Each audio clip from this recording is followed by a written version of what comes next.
Hello, and welcome to the theater. My name is Dan, and I'll be your dungeon master this presentation of Waterdeep Dragon Heist.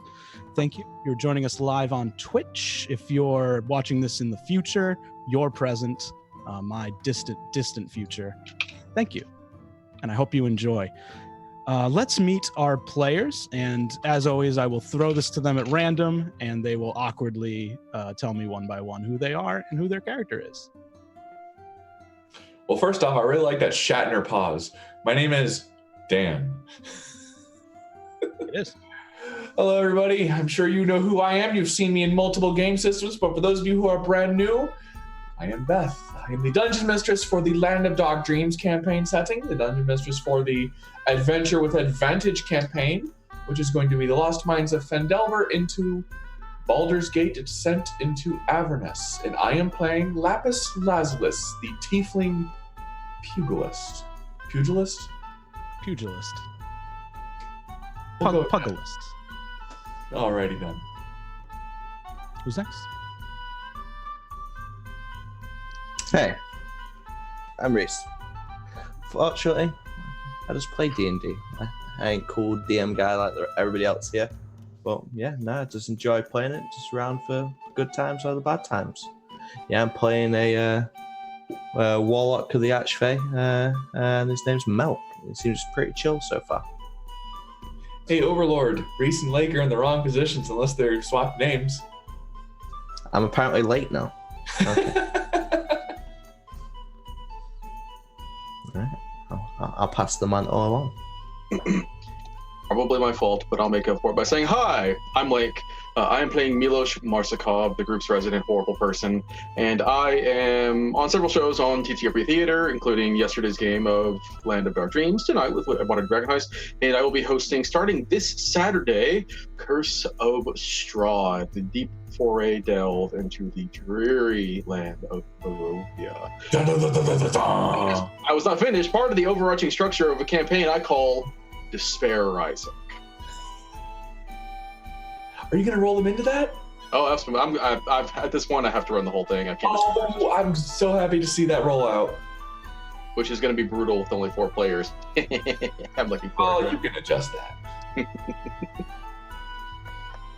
I'm Rashid. I am a player, and obviously, but that's like all I do. I play Zuvu Whittlelock, and who is an investigator turned criminal right now. And yeah, I'm just here with the squad. I think I'm the least evil of everybody, but let's just keep that checklist going. But yeah, yeah. Listen, we're all alignment fluid here. I think Milos is the least alignment fluid. That guy is pretty scary. You offend him. Throwing out such hateful remarks. We haven't even begun. So, thank you to my players. We are missing Marina right now, but hopefully she'll be able to join us before this session is over. And without further ado, let's begin a night of Waterdeep Dragon Heist.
And welcome back.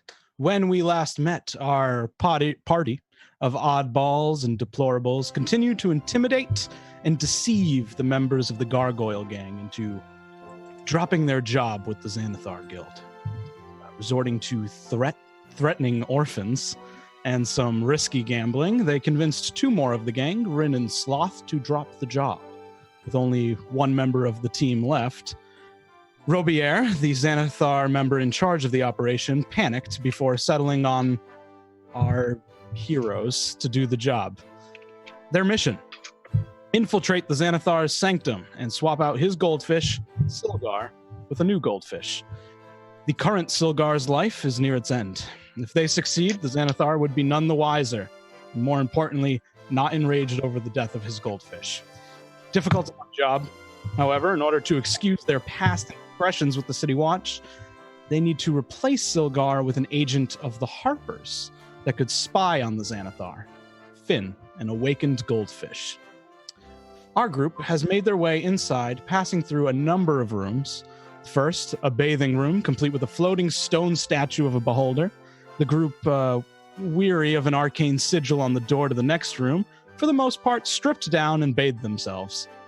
Whether or not this let them pass through the sigil unharmed, they do not know, but they passed on. Only to find themselves face to face with 3 stone beholder bots and a riddle. We pick back up after this in some kind of dance floor, having just destroyed 3 more of these beholder bots with Lapis barely escaping death. Our deplorables continue on in their mission.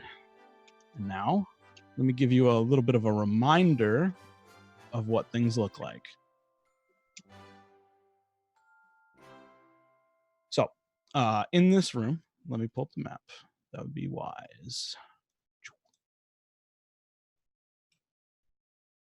Right. So in this room, while this fight was going on, there's just been this constant like funky beats in the background. There is a hanging magical ball of swirling prismatic light hanging from above, shining down. And then on the floor, painted squares that alternate in a pattern of 6 different colors. There are murals on the walls. On the far wall is a mural of the Xanathar swimming through several piles of gold. To the left and right are various murals of gnomes being attacked by eye rays. On the left, 2 gnomes. One, enveloped in red, kneels down and offers praise to the Xanathar. The second is engulfed in orange and grasps at her throat while hovering in midair. On the right, 3 gnomes being hit by eye rays. The first disintegrated by a green ray, the second frozen in place by a blue ray, and the third lying down in violet light with 2 X's in her eyes. And now these 3 damaged and cracked beholder bots lie on the floor. Well, I just get the impression he really does not like gnomes. Milos was going to say this. Milos is not sure. Milos just thinks perhaps he does not like the gnomes. Is it because they are so short?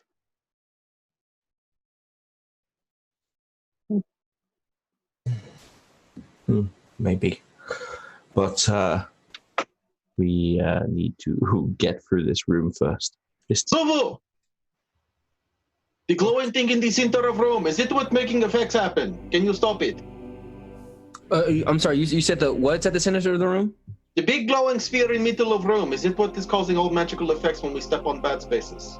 Have I seen any changes whenever, am I able to roll? Well, let me just ask, have I seen any changes whenever one of the tile effects have engaged or have been triggered? Other than there being a blast of light that shoots from the floor, no. Well, there's been no visual cue to signal that that the actual disco ball is responsible for or is actually transmitting these things. Maybe it's pressure plates or something like that. I have no clue. I'm still studying the wall.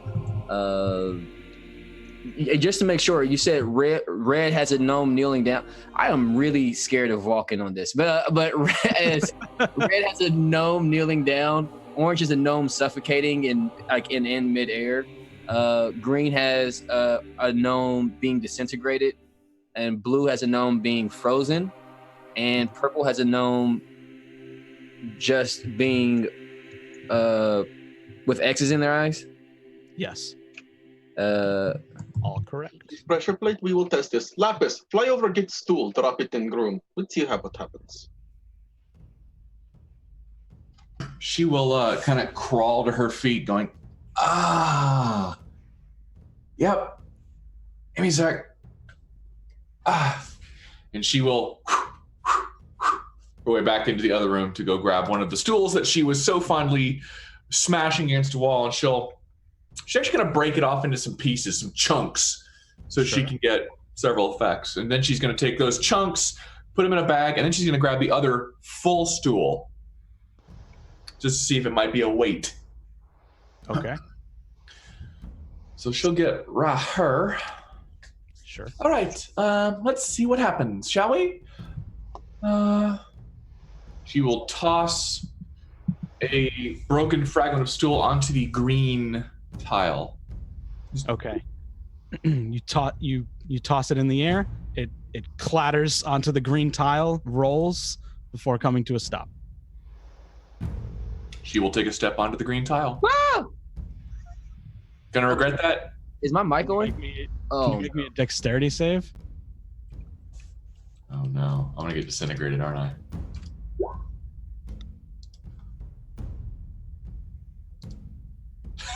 My rolls continue to be crappy yesterday. So All right. You have what, 9 health? Yeah. Okay, so you don't die. You just you step onto the space. This blast of green shoots up from the floor. You take 17 force damage. If this damage reduces the target to 0 hit points, all non-magical equipment the target is wearing or carrying, except for coins and gems, turns to dust. So that was a buck-ass naked. Yes, and you are also bleeding out. Again. So 2 questions before we do anything here. First of all, as Milos was watching this, did the floor depress at all? Or did it just step flash? She didn't sink at all? No, it just let off a flash of light. So those are magical effects. Great. Milos will just smack his face and say, God damn it, this is not what Milos had in mind. Lapis, make a death save. We're not in initiative, correct? Correct. All right, so I'm going to scooch over here and bloop womp, give Lapis a potion to wake her up. Or actually, can I just drag her? Can I drag her off the green tile? You can. All right, I'd like to do that and then give her a potion. Sure. Okay, sweet. All right, roll 2d4 plus 2.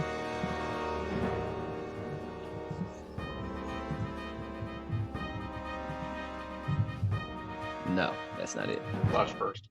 Close. This is not Reddit 2D4. I hate you so much. All right, cool. Woo. 9 health back. So you wake back up, and I believe that the only thing that leaves you with is your money and your brass knuckles, because they're magic. You've been hit by a lesser disintegration ray. She's just... She's feeling kind of like Loki post-Hulk. Oh.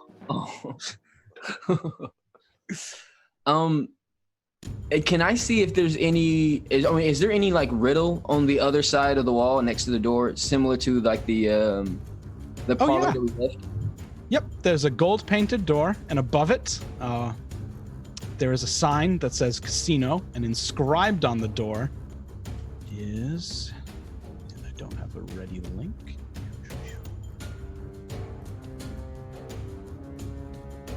Here you go. I take in all sights, but I can't see myself. I am the dullest in the mole, but keenest in the elf. I am a treasured tool you would keep close in bed. Just don't bring me out, or you'll hurt in the head. What am I? 9.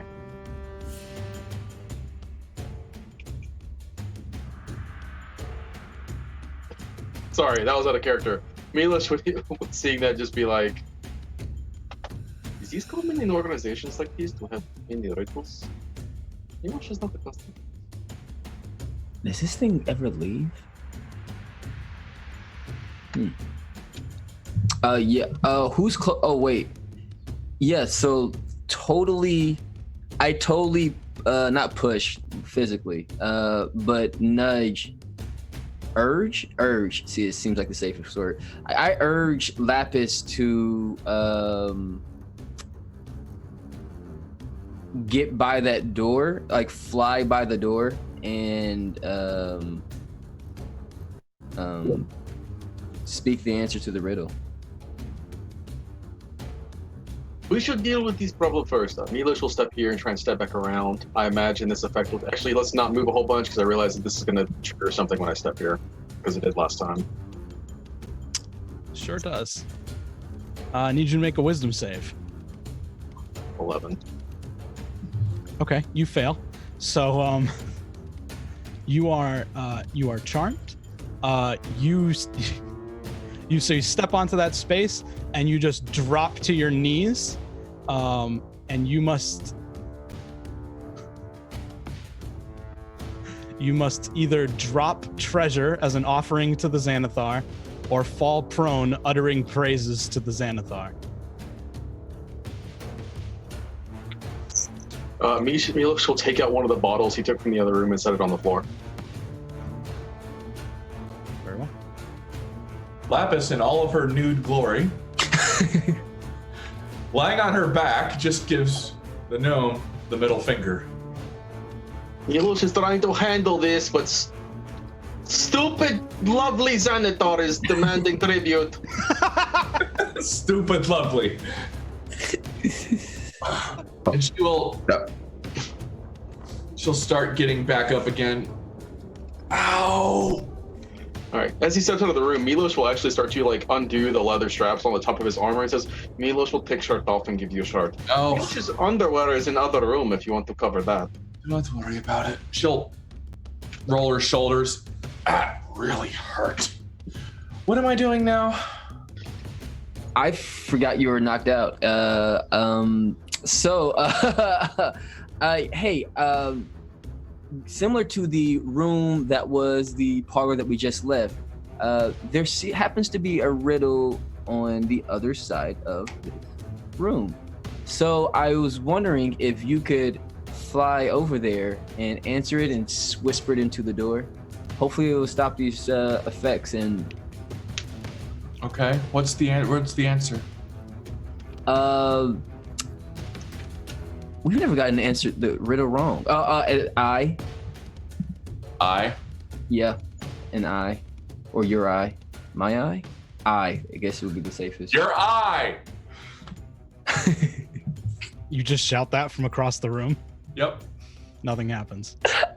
Stares back at the gnome. If you're not feeling up to going over there, Milos will do it. You've already gotten your ass kicked twice this night. Fine. Just be ready to... Yeah, you know. Milos will come and save your ass when he needs to, which is especially exposed right now, I must remind you. I'm feeling the draft. Thank you. She is incredibly fit, but does not have much in the way of body fat to speak of. So there's not much to look at. No junk in the trunk. No junk in the trunk, unfortunately. Very cut girl. She will grudgingly flap her wings to fly above all of these cursed platforms and just say, "Your eye," to the door. As you fly up and say that, the door just slowly swings open outwards towards the next room. Okay. What? All right, that's enough. Oh my God, that's a room of color. As she floats by, he just kind of whispers, "You should really get the sight of this. You're not going to see this very often." There is a middle finger somewhere in all of that. I'm whispering. Yeah. So When the doors open up, it just the sound of flowing coins, chips, automatons fill the air, and you can see in there gambling tables, gnomish slot machines, and even some as well. I don't actually have the art does not reflect roulette tables, but there are. Wow. okay. As well as a massive slot machine with 4 reels at the front. So Malk, assuming that everything's fine, now we'll step onto the. Okay. Are the platforms? Step onto the red. Make me a wisdom save. God damn it! I will carry all of you. Just wait. Okay, you're fine. And she will start ferrying people across the room of death, just picking up Zuvu and moving on to the next. Fair enough. Milos would resist that on principle. Okay. He'll pat her on the shoulder and say, "Milos appreciates the gesture, but we are close. Milos does not want to be this close." He will move to here, and he will take his chances moving across this one. Sure, wisdom save. Because this one has not proved itself to be too dangerous. Actually, I do have still have advantage. And you have okay. Advantage against charm effects. Then you succeed. And then he will try his best to, once people are out of the way, jump over the blue into the next room. From standing, I realize it's going to be a bit of a push. make an athletics check. Sure. Can I assist with the picking him up and helping? Like, he doesn't want it, but I'll give him the extra boost he needs. If he'll allow it. No, he wouldn't. Suffer, bitch. All right, you don't. You jump and you just barely land on the blue square, and you like freeze up, just like if something's gonna happen. Nothing happens. God damn it! Stands there for a second, as still as humanly possible, like he's frozen. You stand there for okay. Now make me a save. Oh, the joke is gonna kill me. What save is it? Constitution. Fair enough. This is what Milos gets for trying to play a prank on his party members. Okay, you start to feel your body seize up as the blue beam hits and little bits of ice start to grow on your skin, but it's not strong enough. You can break it in like a flurry of snow. Yeah, he'll push it for like another 3 seconds and then just Milos is fine and step forward. All right. And Lapis will fly her butt into the rest of the room. So she's about 10 feet above him. She's not touching the floor. She's paranoid of floors now. She hates the game killing floor. As I said, there's multiple there's slot machines in here, gambling tables, and this massive slot machine which looks like a table, but I didn't have a massive slot machine. But on the front of it, there are 4 reels. To the right of the machine is a lever, and as well as a set of 4 lights. Currently, the symbols on the reels display from left to right: Rust Monster, Nothic, Beholder, Illithid. On a long list of crap I don't want to fight. Among the 4 lights, the bottom light glows green, the middle 2 glow blue, and the top stays dim. And affixed to the base of the machine is a coin slot with a message that says 20 gold or 2 platinum to play. Lying in front of the slot machine is the body of a dead human. All of this is to Milos that we go the other way. Malk wants to pull the handle, but it's only got 5 goals. Is there any carpet we can like tear up and just drape over Lapis? Sure. Here, have a carpet. You have a carpet dress. Like, I mean, he'll tear it. She'll wrap it around herself like a towel. Well, the idea was he was going to cut sections out and basically make it like a giant poncho. Also would work. Which he'd have to cut a large section out of the back for her wings to fit through. But Yeah, that's the ugliest looking poncho, though. That's like... It is this or either you are better to the wind. Milos does not care either way. He is trying to be nice. Thank you. Are these mini slot machines? Yeah, there's normal slot machines in here. How much are these to play? Once. I just realized I'm not... They are, the smaller ones are 10 gold or 1 platinum. This place is looking very quiet for this. If we need to rest as group before moving forward, this would be best place perhaps to take, say, an hour to sit and consider what shit we have already dealt with and what shit we may have to deal with in the future. And Lapis just sits down right there. Foomp. Okay. As a reminder, this mission is happening because the Xanathar is asleep. Find that amount of time. Y'all figure this out. I'm just gonna sit for a second. And she's not gonna short rest, but she is catching her breath. Sure enough. Be a door anywhere. Search. As you may sleep, Milos will look around the room and see if there is anything interesting for Milos. You go around the room. Okay. All right. You don't see a door in this room, Milos, as you start going around. No. You start checking like the slot machines and on the tables and stuff. You find just kind of like in the coin returns a total of 10 platinum. Wow. As Milos starts to slowly accumulate this, he kind of puts 2 and 2 together and thinks, Milos is starting to get feeling that you must play big machine to get to the room. There must be hidden door somewhere here. Milos will look for hidden door. He will place 2 of the platinum into Milk's hand and say, if you wish to play game, but Milos will not risk his ass for it. And he'll start looking for seams where hidden doors might open up. Give me an perception or investigation. Perception is what I'm going to use for that roll. Sure.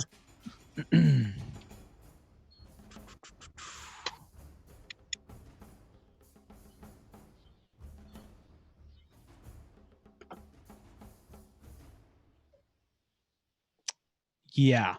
You notice like a slight irregularity at the bottom of the massive slot machine, almost as if there's something directly under it. Milos is afraid he is correct. We must win at the big slot machine. If Milos had to guess, we want 4 beholders. Milk, be brave. Then he will step a little farther back away from it. The guy below me, how does he look like he died? The dead guy. Looking him over, he has a symbol on him.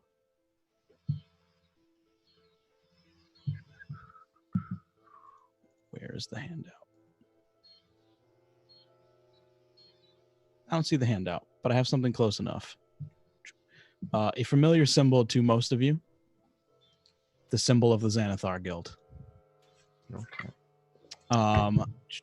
On his body, you can find a journal. The journal has been torn apart. Give me a... I don't know what you have for proficiencies. Give me an intelligence check. Okay.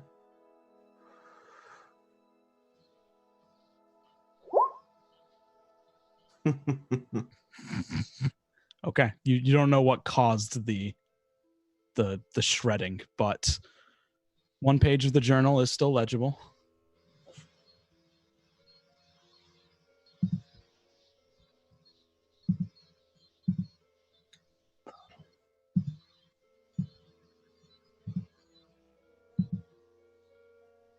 And there's what it says. for people that cannot look at this right now for whatever reason, or whatever. Green light means correct creature, correct location. Blue light means correct creature, wrong location. Roper, roper, roper, roper equals 1 green. Nothic, Nothic, roper, roper equals 1 blue. Rust monster, rust monster, rust monster, rust monster, 1 green. Rust monster, Nothic, beholder, illithid, 1 green, 2 blue. Damn it, I'm out of coins. Oh shit, this can be expensive. Let's go. No. I got 5 intensity regardless. Does there seem to be anything written on the slot machine? Like if I could walk around it, like go around the back. Nope, just 2 gold or 2 platinum to play. I mean 20 gold or 2 platinum to play.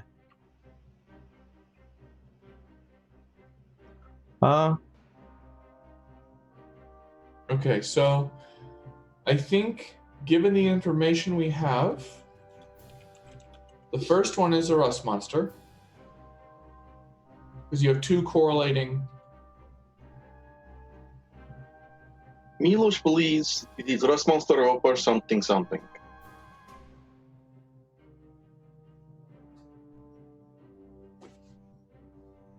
Yeah, but it could be Roper second, third off. No, it cannot be second, third, or fourth. If we look at second line, we have Nothic, Nothic, Roper, Roper, and 1 blue. If it was Roper's third or fourth, it would be 1 green. So Roper must be second. Rust monster first, roper second. And since we have confirmed that Rust Monster is green at the very least, we know it is one of choices. But it being first is not certain, but Milos is taking guess that Rust Monster is correct one of last line. Then beholder or illithid. Correct creature, wrong location. Which means it must be rust monster, roper, or illithid beholder. Milos believes that Nothic is not correct creature. Perhaps it is Rust Monster, Roper, illithid beholder. I think so too. But we're forgetting this is chance. Easy chance? The dials on the screen. Can I move them? No. Damn. They're behind like glass. So how would be? Okay. Melt puts the coins in, pulls the handle. All right. You put in the money. Yeah. Okay. Put in 2 platinum. You pull the lever. All of the 4 symbols begin to spin on wheels, and they just keep spinning. Oh shit.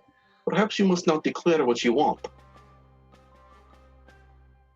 I say Roper.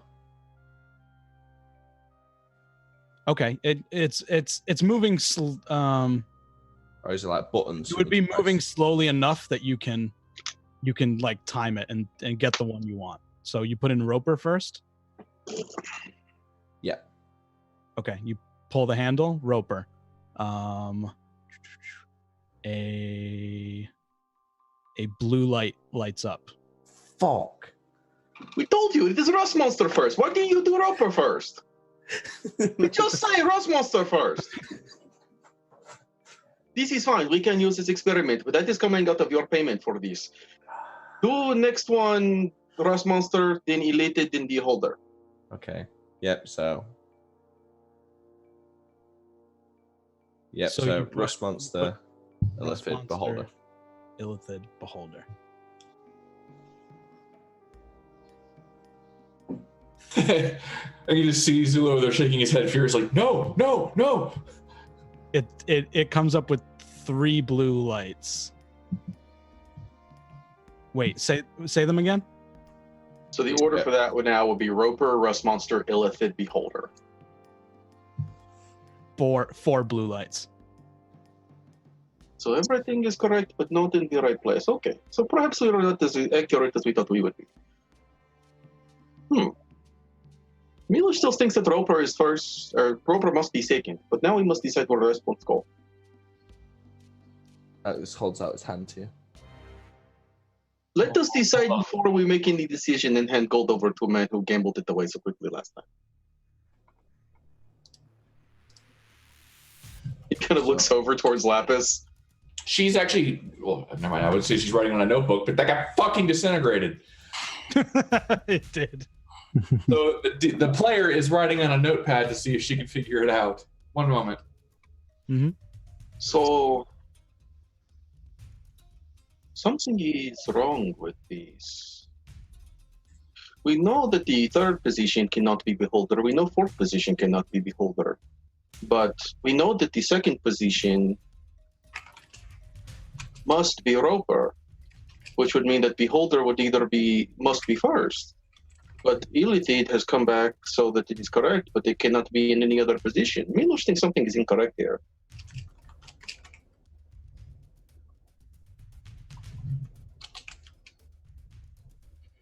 Always try again. So, okay.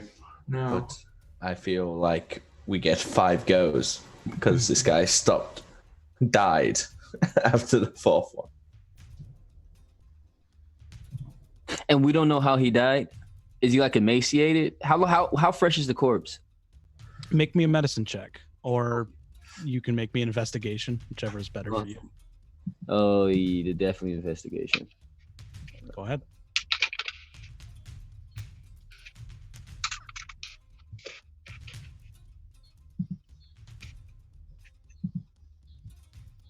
And there are 4 dials or 4 spots? Yes. 24 investigation. It looks like he died of thirst and or hunger. That's what I thought. Okay, cool.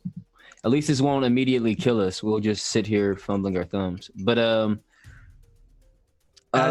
and that's a good thing to point out. As you entered the room, the doors shut and locked behind you. That's fun. Okay.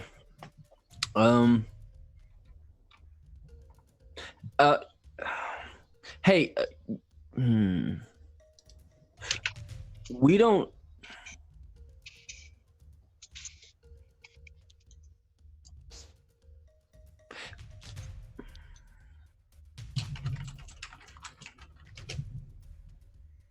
What's up, Zubo? I mean, because the rust. I'm sorry, not the rust, but because the beholder and the illithid are new to the order, to the set. We don't really know if those are green or blue. So we know that we have all right creatures because there are 4 blues and the light. Correct. If we look at last thing for Casino Journal, we see that 1 was green, 2 was blue. Since the Notic is the one that is missing, that means whatever is missing must go into some place in that list. One of those is correct. The thing that Milos understands mistake. Mm-hmm. Milos smacks himself in the forehead.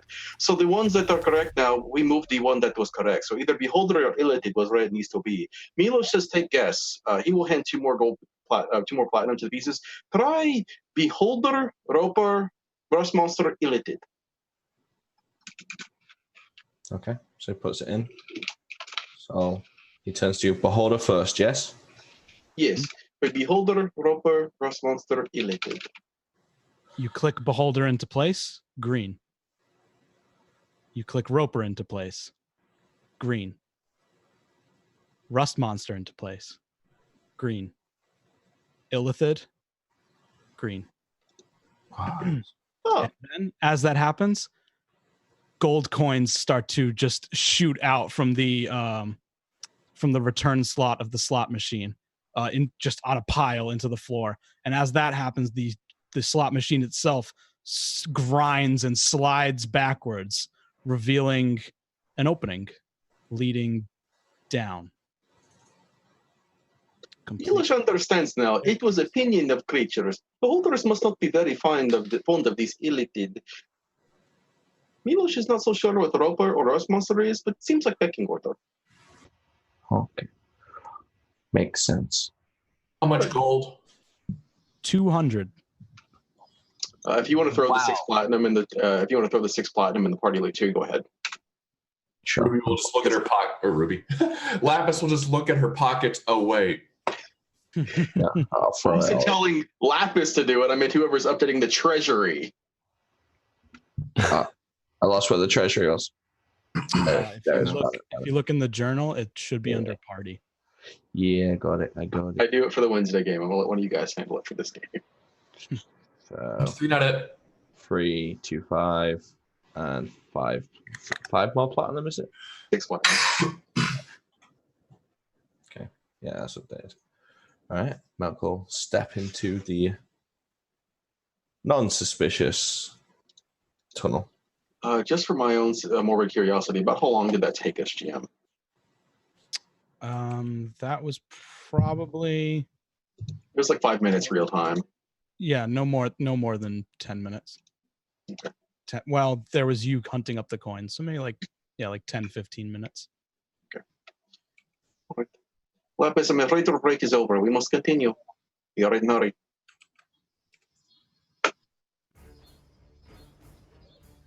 Do not worry, you will get good cut for this. Lapis just starts scratching at the carpet. You know what? If I'm naked and itchy, should take it off and put it on the ground. Deal with it. Be mature for at least the next couple of hours. And she'll go down the stairs. Right.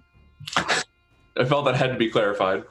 You can't just say Lapis will get naked and then go down. You can't say those lines together without clarifying. The Milos will stairs. follow after her. Stairs. Oh my god.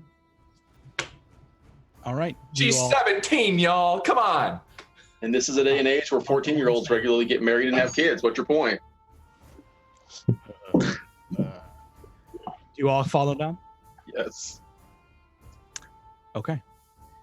The room you enter is littered with works of art, piles of gold. You can barely move into the room without stepping on coins or kicking aside valuables. In the center of the room is a huge table arrayed with a variety of interesting artifacts, likely magical in nature. An ornate glass bowl sits in the middle of the table with a small goldfish swimming lazily inside. On the far side of the room sleeps a massive blue beholder on a pile of pillows. Its large, toothed maw makes loud snoring noises. And as you watch, a green beam shoots out of one of its eye stalks and disintegrates a small hole in the ceiling. The ceilings and walls on that side of the room are riddled with similar holes. What would you like to do?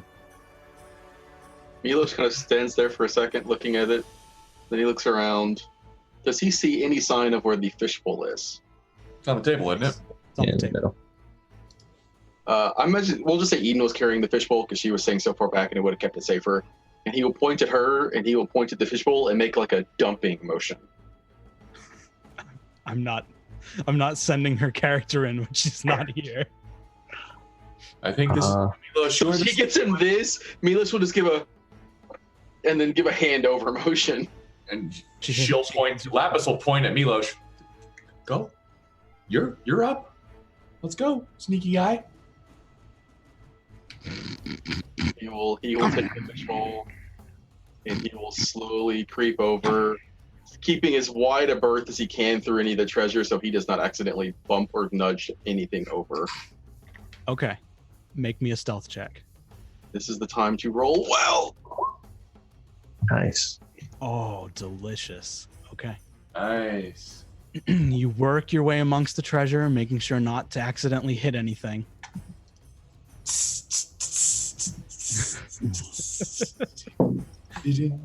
Glide your way up to the table. You very carefully put down the bowl with Finn inside, pick up the bowl with Silgar, and slide the bowl with Finn into place. Now, while you're at this table,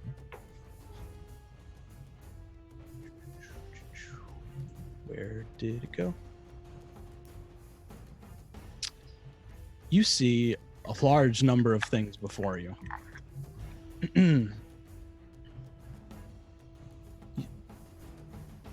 so many wondrous objects of potentially immense power. A small silver statuette carved in the likeness of a raven, 2 stopped glass cups holding green and red liquids, a brown traveler's bag decorated with a smiling face, a turquoise glass vessel shaped like a drinking horn, a capped iron jar that smells faintly of aloe, a thick tome titled Wizardry for Dummies, bearing a crude drawing of the wizard Elminster on the cover, a pair of golden bracers with tiny spirits and skulls carved into their filigree, a signet ring studded with diamonds, a pair of light blue boots decorated with clouds, an ornate jewelry box filled with gems of various colors, and a plain brown potion bottle with a note attached to the cork which says, "Do not drink." Milos does not pay any of that any mind. He turns around and goes back to the group. Okay. Make me another stealth check. Oh, God. Okay.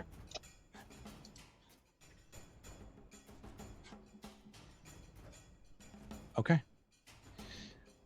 You start sliding your way across the room, being ever careful. You don't hit anything. You're staying really quiet. You get back and you see potentially a look of slight terror on your friends' faces. Something feels different, Milos. Out of place. Takes you a moment to realize there's no longer any snoring. And you look over your shoulder to see, to your horror, that the beholder... Oh no, my internet just closed.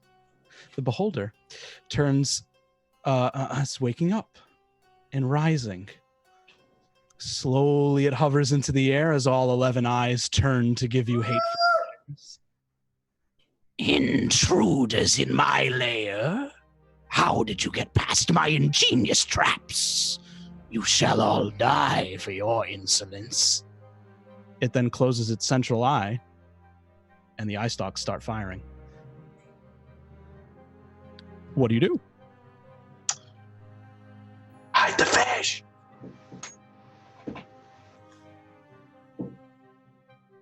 It is coming for you, and it is now, its front eye is closed, and it is just kind of wildly firing beams from its eyes. Can I sprint up the stairs? Yeah. Yeah, you can begin running. How far away is Milos? Milos is about halfway across the room. I'll put my hands up in the air as if to throw the ball, just so he has his hands free so he can run. Milos just ignores that entirely. He is just sitting there contemplating exactly what he should be doing in the situation. He's not a charmer. He's not going to say anything. He's just going to make a dash for the door. Okay. What's everyone else going to do? He will do his best to use the treasure hoard for cover if he can. Who's got the fish? The fish is in the back of his backpack. Okay. Because when he put the new one in place, he switched the other one to his backpack. Okay, I thought you had it in like your hands. Okay. No. Oh, you've already traded. Yeah, I'm on my way back. Oh, let's go! Let's go!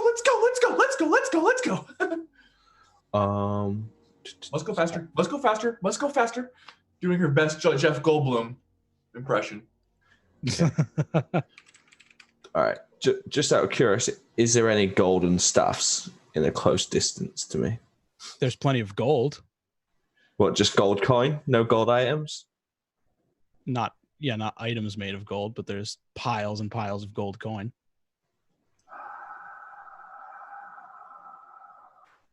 Well, I'll tell you what. Here we go.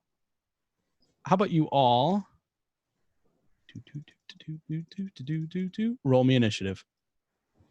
Oh God.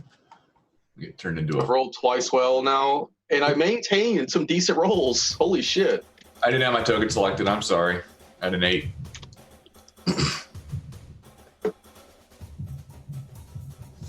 Me not being greedy has steadily paid off for Milos, potentially.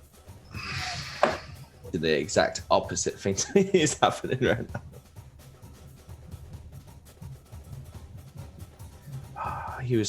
Milk was hoping for a pimp. Remember to have your token highlighted when you roll initiative. Remember to have your token highlighted when you roll this. I'm a DM.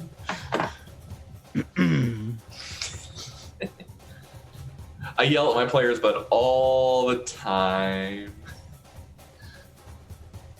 And I need to change Zuvu. If I had $1, I wouldn't have to charge. Okay. So we're gonna run this as a chase scene. So on your turn, you get an action. Then we check to see if anything bad happens, and then you're gonna roll to keep your pace going. Here is a list of helpful ideas. Oh boy! Action. I don't think I've ever done a chase scene. We're doing it. Wow. So you're all running up the stairs, heading back into the casino. So first up, Milos, what would you like to do for your action? Dash. Okay, so you will have advantage on your roll to keep pace this turn. So I need to roll for the complications. 7. What should I do, kitten? What should I do? Meow. All right. So as you're running, you make it into the gambling hall and slide past the machine and get behind a you get caught up on one of the gambling machines. I need you to me. I probably got snagged on the carpet I cut trying to make a poncho for class. That would just be sweet irony. That's even better. Roll me your choice, athletics or acrobatics. Because I dashed, I get a advantage. No, that's for keeping. Oh, this is just so I don't fall and die. 11. Yeah. 11. Okay. You snag your foot free and keep running. Now, yeah, roll with advantage for your athletics check. It's athletics? Yes. It says dexterity athletics check. That's odd. Oh, hell yeah. Let's do it. Because, yes. So roll, if you have athletics proficiency, add it so check. Since I have proficiency in athletics, it's literally just the same as my acrobatics if I'm using dexterity. Pretty much. 25. Perfect. You're keeping the pace going. You're not stopped up by that slight slip up. Yeah. Milk. Milos realizes he's carrying the fish. If anyone cannot get caught here, it's him. So he is booking it full tilt. Okay. So I'm gonna if this changes your action, you would technically be behind everyone to start with, as everyone else had a lead on you. Yeah. So you would technically still be behind everyone unless you used your action to do catch up. Okay. After looking around, being oblivious to how much danger he's in, and not seeing a golden staff, he's like. I was saying that to Milos, not for Milk. But oh, so I should have used catch up instead. Okay, yeah, I was thinking of dash would be. If you want, you could use it ground. instead. Okay, yeah, because I was thinking dash for gain ground, but if catch up is what I use for gain ground, then I would use catch up. Okay, then we'll use the roll you just made, and that will succeed. So just make a new acrobatics roll. Take the first roll. Okay, so you with a burst of speed, you managed to catch back up with everyone else. Okay. Milk. Okay. Yeah. So it would slow me down to grab some stuff on it. If I was to scoop from my backpack. Yeah, I would count that as using your action to stay behind. So you would fall behind everyone.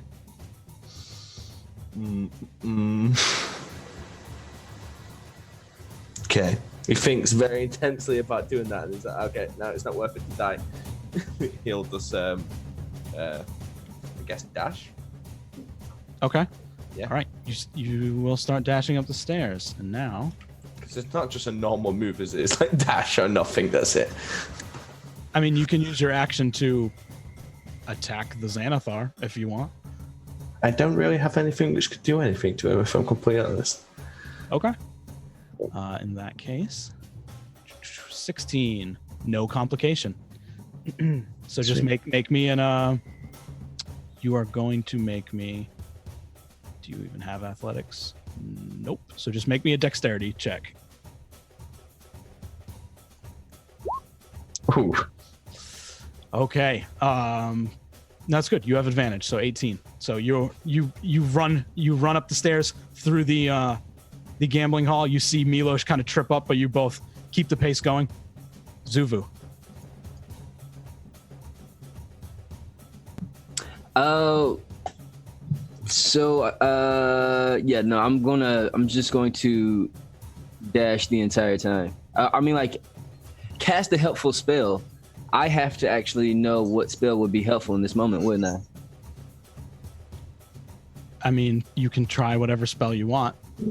Yeah, I'm looking through the gamut of spells that I have, and like color spray that has wait, what is this it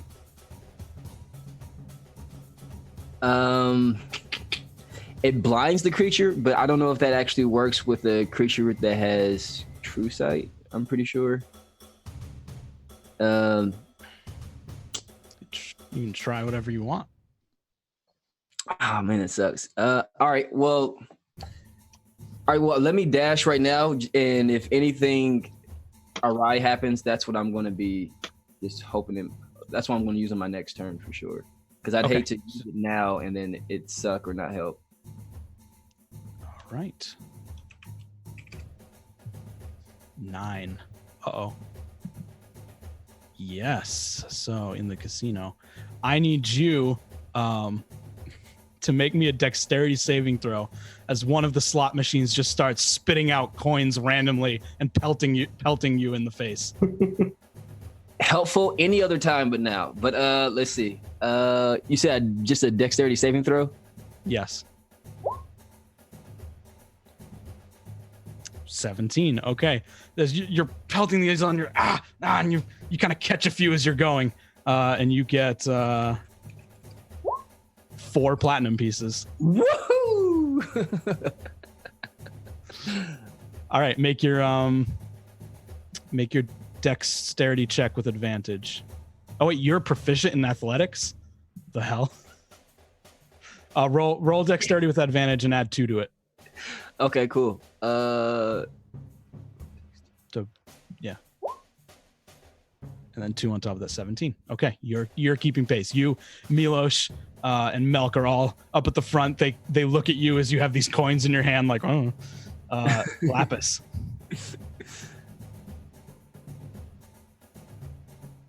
So here's a question. Yeah. One of my DM inspirations is Walking Arsenal. Yeah. Can, instead of a melee or ranged weapon, can I have a smoke grenade? No. Okay, never mind. Just for such an occasion, for running away from the Xanathar. It would be really helpful. Unfortunately, no. She's going to dash then. Okay.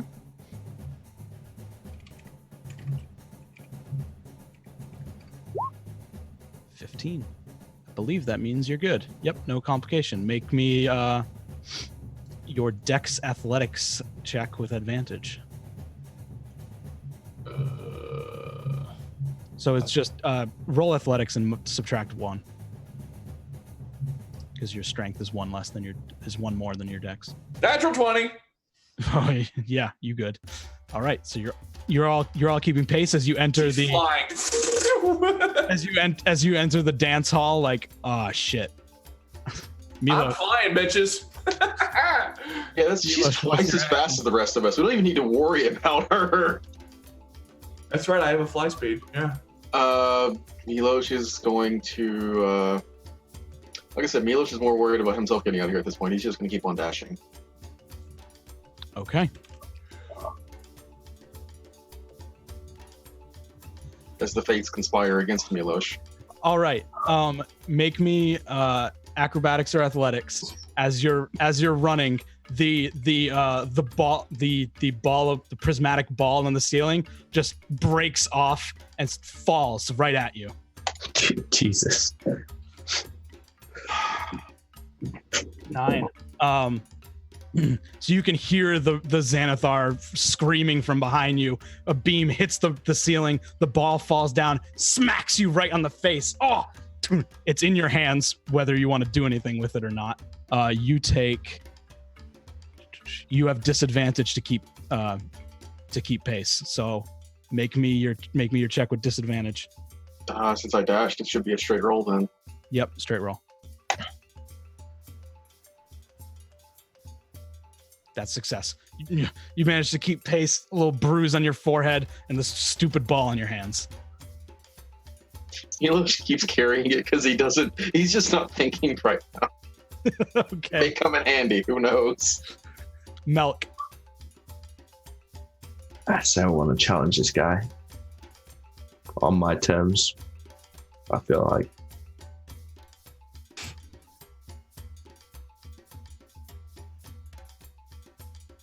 I'll save it until something bad happens to somebody. Sure. Yes, I'm about to look at it and thinking, all right, what can I challenge a beholder to which I won't instantly lose? He hasn't come up with any good ideas yet, so he's just gonna run. He's not as graceful as Milo. She is just like lanky, unathletic guy chasing after me there. Okay. Here we go. Uh-oh. Which color is that? Okay. I need you to make me a dexterity saving throw. As in your mad rush, you accidentally step on the purple tile. Oh, no. Uh-oh. So, you step on this purple tile, and you are going to take 5 necrotic damage. Oh, I'm down. Okay, oh no. If this damage reduces the target to 0 hit points, that creature dies instantly. Melk gets hit by this purple beam, and his skin just goes pale as he boom slams down into the ground. Rest in peace, buddy. Zuvu.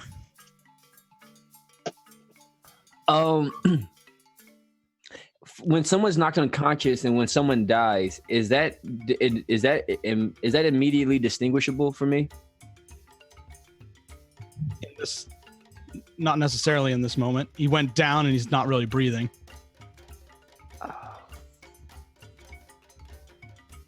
This is where being evil comes into good play.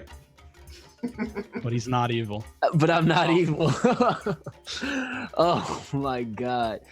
I am.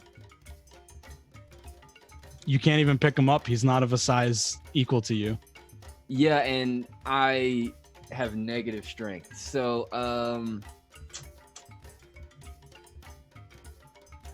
can I, damn it, and I don't have anything. Am I able, how far is the beholder from me? He's flown out of the staircase and he's starting to, his central eye is still closed and he's firing these beams around and kind of zigzagging along through the casino and getting closer to the dance hall. How far away from me is like he? A literal feet. 1 foot. Maybe like somewhere between 30 and 60. Okay. All right. Well, damn it. Okay. So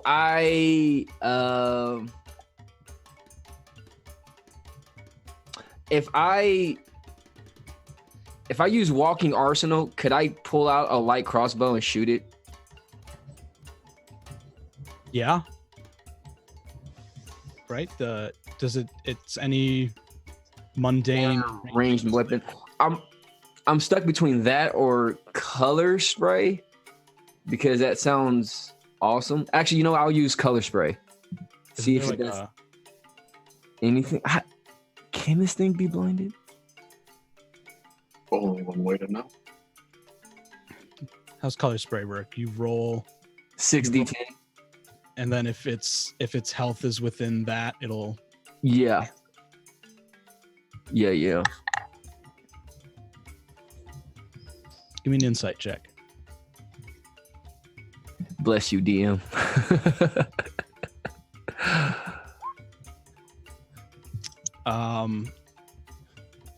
Powerful wizard. You could cast that strong enough, but you get the feeling that it might slightly hinder him, but it won't. You're not sure it's strong enough to full out blind him. Okay. And I know I can't carry milk right now, can I? I mean, just from the size difference. I yell to who's the one? I yell to Milos and for him to grab milk. Milos is not stopping. Fuck. Lapis I saw that coming, but all right, yeah. So I okay, yeah. I guess I just keep. I keep running because I can't think of a solution. I just. Are you using your action to dash? Yeah. Okay.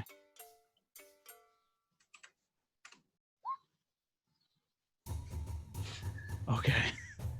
Oh my god.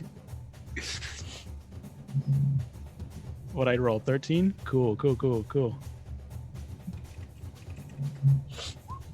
2. Make me a strength saving throw. My favorite. Hey.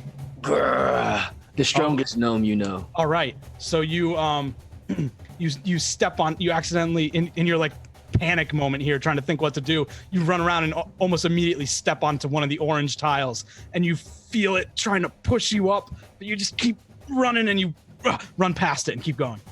Roll me your check to keep up with advantage. That is a dex check.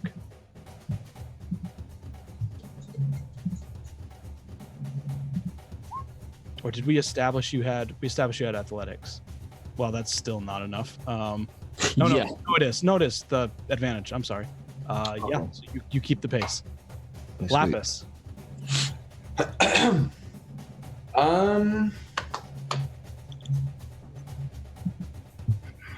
Not her character to help yet. She's gonna dash and fly over the corpse of Milk. Okay. All right. She's flying. Just to be clear. I know. 4. Okay. Make me a strength saving throw. Okay. Advantage or normal? Normal.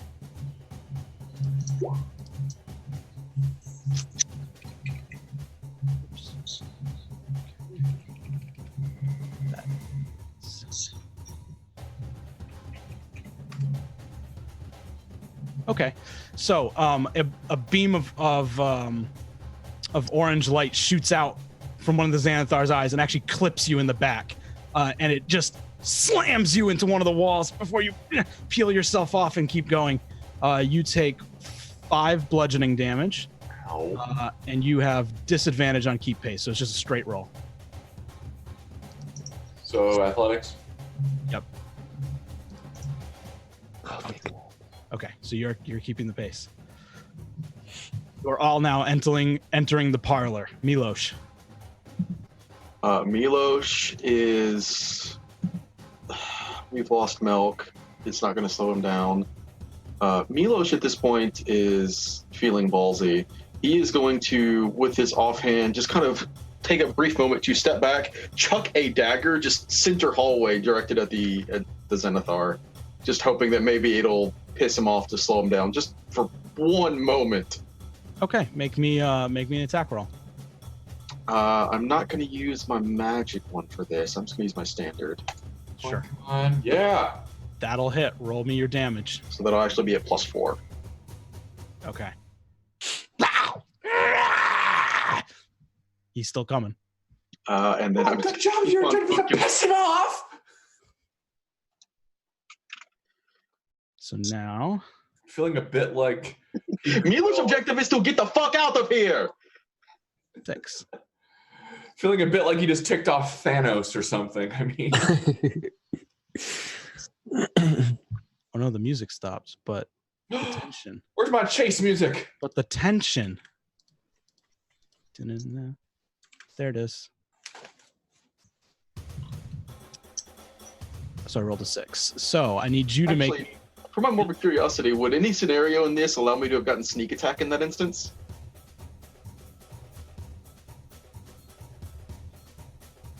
No. Because this is obviously okay. I was just curious. So what bad thing is about to happen to Milos? I need you to make me a wisdom save with advantage Oh boy. as you get hit by a charm ray. The advantage saves your life. You manage to shake over this strong force that enters your mind as this red beam of light hits you in the back. Milos is pure adrenaline and will to survive right now. All right, roll me the check to keep up. Straight roll. You're good. So, that brings us to Melk's turn. I'll Milk? just get a turn. Melk, at the start of your turn, your eyes open and you take a sharp inhalation of air, and you look up, and the Xanathar is about 10 feet away from you. What do you do? With the dagger stuck in his face. You have 1 health. You are hit by, and I quote, the not quite death ray.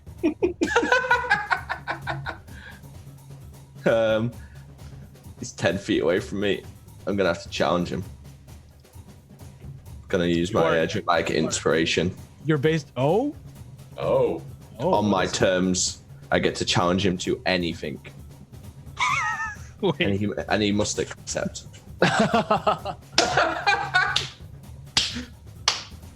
Wow. Milk. On my turn. Oh, it's a platinum. That's why. Wow. Yeah. Challenge him to something really drawn out. Competition. Staring contest. Your opponent must accept. Okay. What is your competition? Hide and seek. This guy's fucking gold. Oh my god. Oh my god. So he's flying forward, eyes shooting, and he just stops in his tracks. The big eye opens and he looks at you. Yep.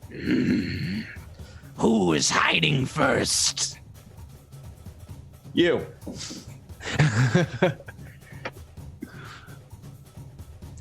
I'll count All to. right. You stay there and count. 30. Close your eyes.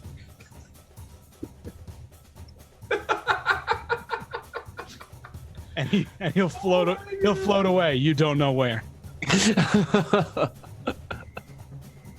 Wait, how many turns is 30 seconds? 5. 5. Shit, I've got to stand still.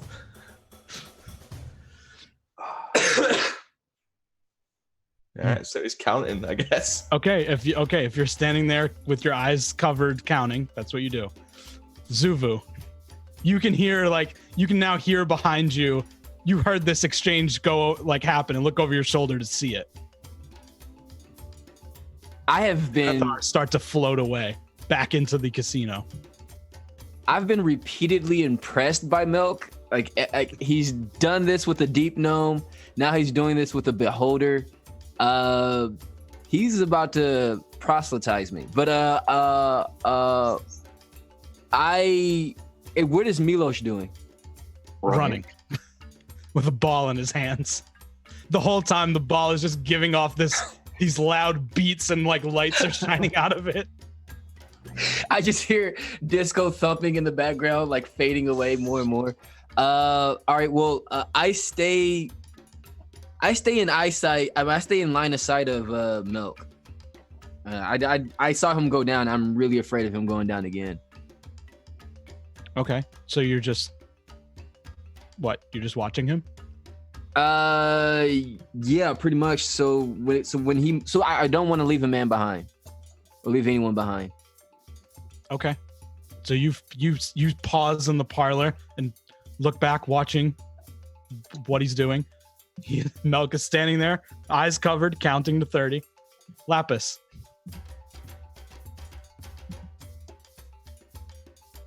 Guess would help if I wasn't muted. She's still going.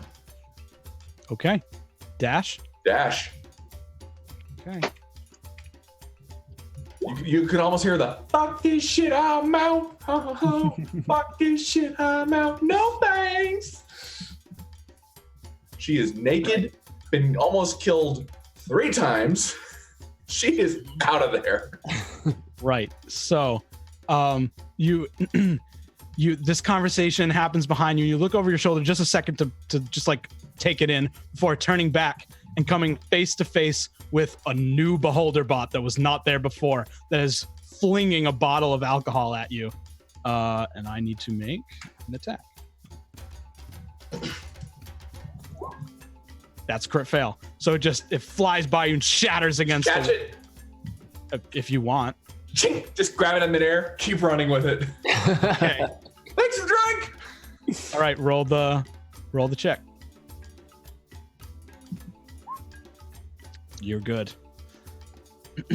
Back top of the turn order, Milos.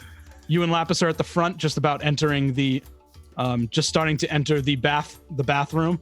Zuvu has paused in the parlor, and Melk is alive again, but all the way back in the dance hall. We've spotted a new beholder bot. Are there any others seemingly creeping out of here? Not that you can see. Not that I can see. Okay. Dash them. Okay.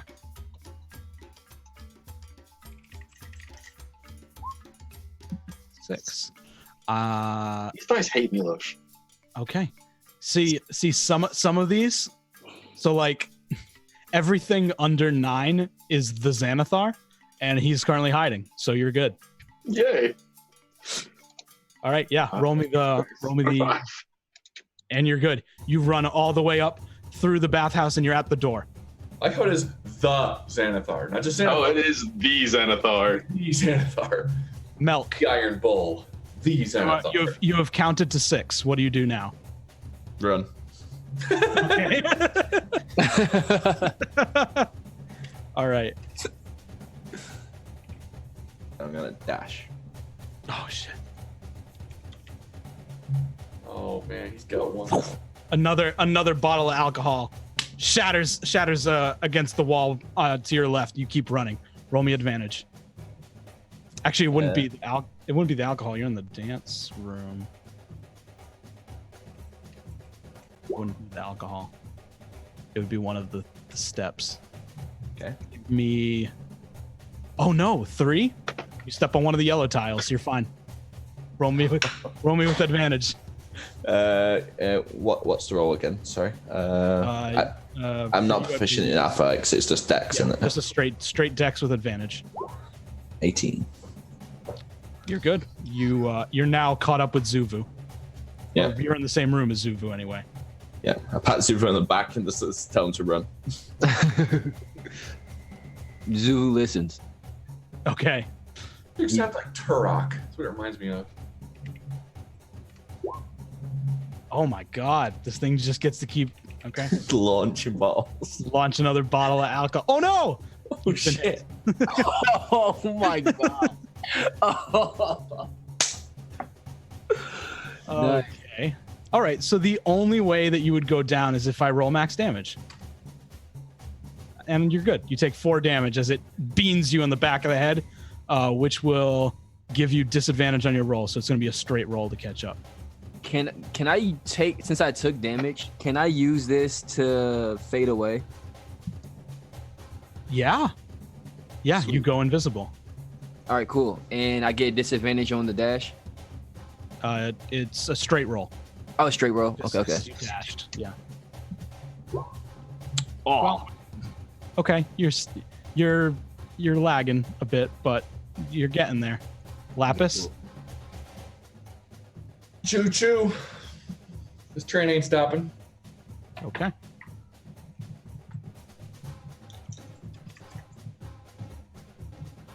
$12. Okay. That doesn't apply to you because it would be that you slip on the wet floor, but you fly. So you just make it to the door. At this point you're good. Okay. And I will say Zuvu and Milk can kind of catch up because the 30 seconds of counting has not gone by. However, there is no one audibly counting anymore. So you pull up, you arrive back at the double doors out of this hideout and to your freedom. But before you can do that, the doors glow with a bright arcane energy and a magical voice fills the air. Fuck. And we don't need chase music anymore.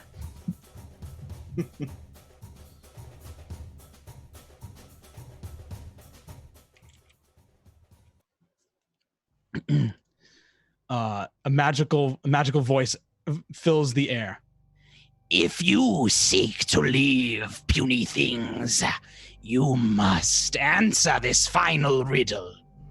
Fear and worship me, for I am the greatest of the mighty rulers who tower over the ancient and the wise. Kings and emperors look upon my vast treasure and despair that you shall never see the day when your fortune's pile is vast or as high as my own. Creatures of the Underdark, know that your great caverns, halls, and palaces pale in comparison to the grandness of even my smallest hideout. The Milosh is already screaming, "The Xanathar!" As you do, the voice just cuts off. Maybe you mortals are not as foolish as I thought. You obviously realize my own greatness and have expressed it in words. I wish all intruders were insightful as you. I remember the last group of adventurers who made it not quite this far. The doors have swung wide open at this point as this voice is continuing to ramble into this long-winded speech. There is the dust cloud of where Lapis was in a style. The silhouette of her body.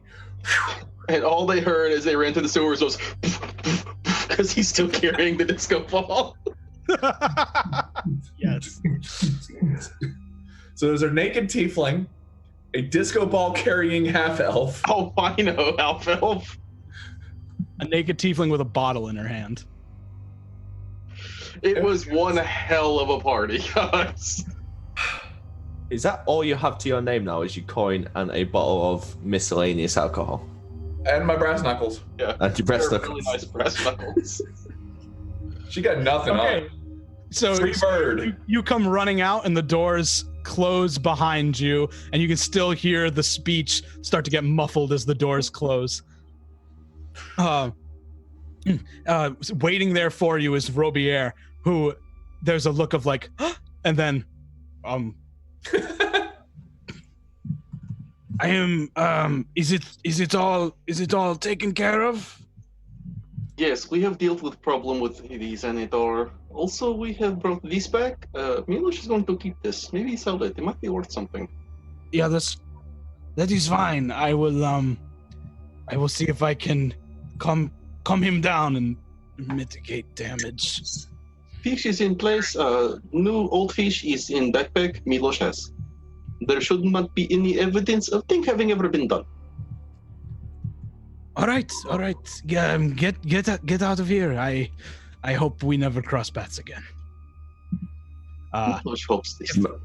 Milk's holding his hand.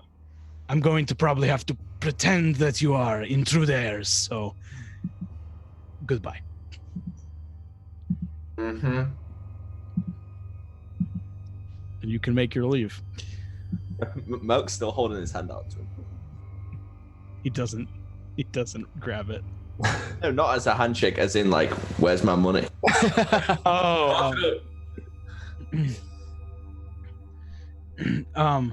You should talk to your manager.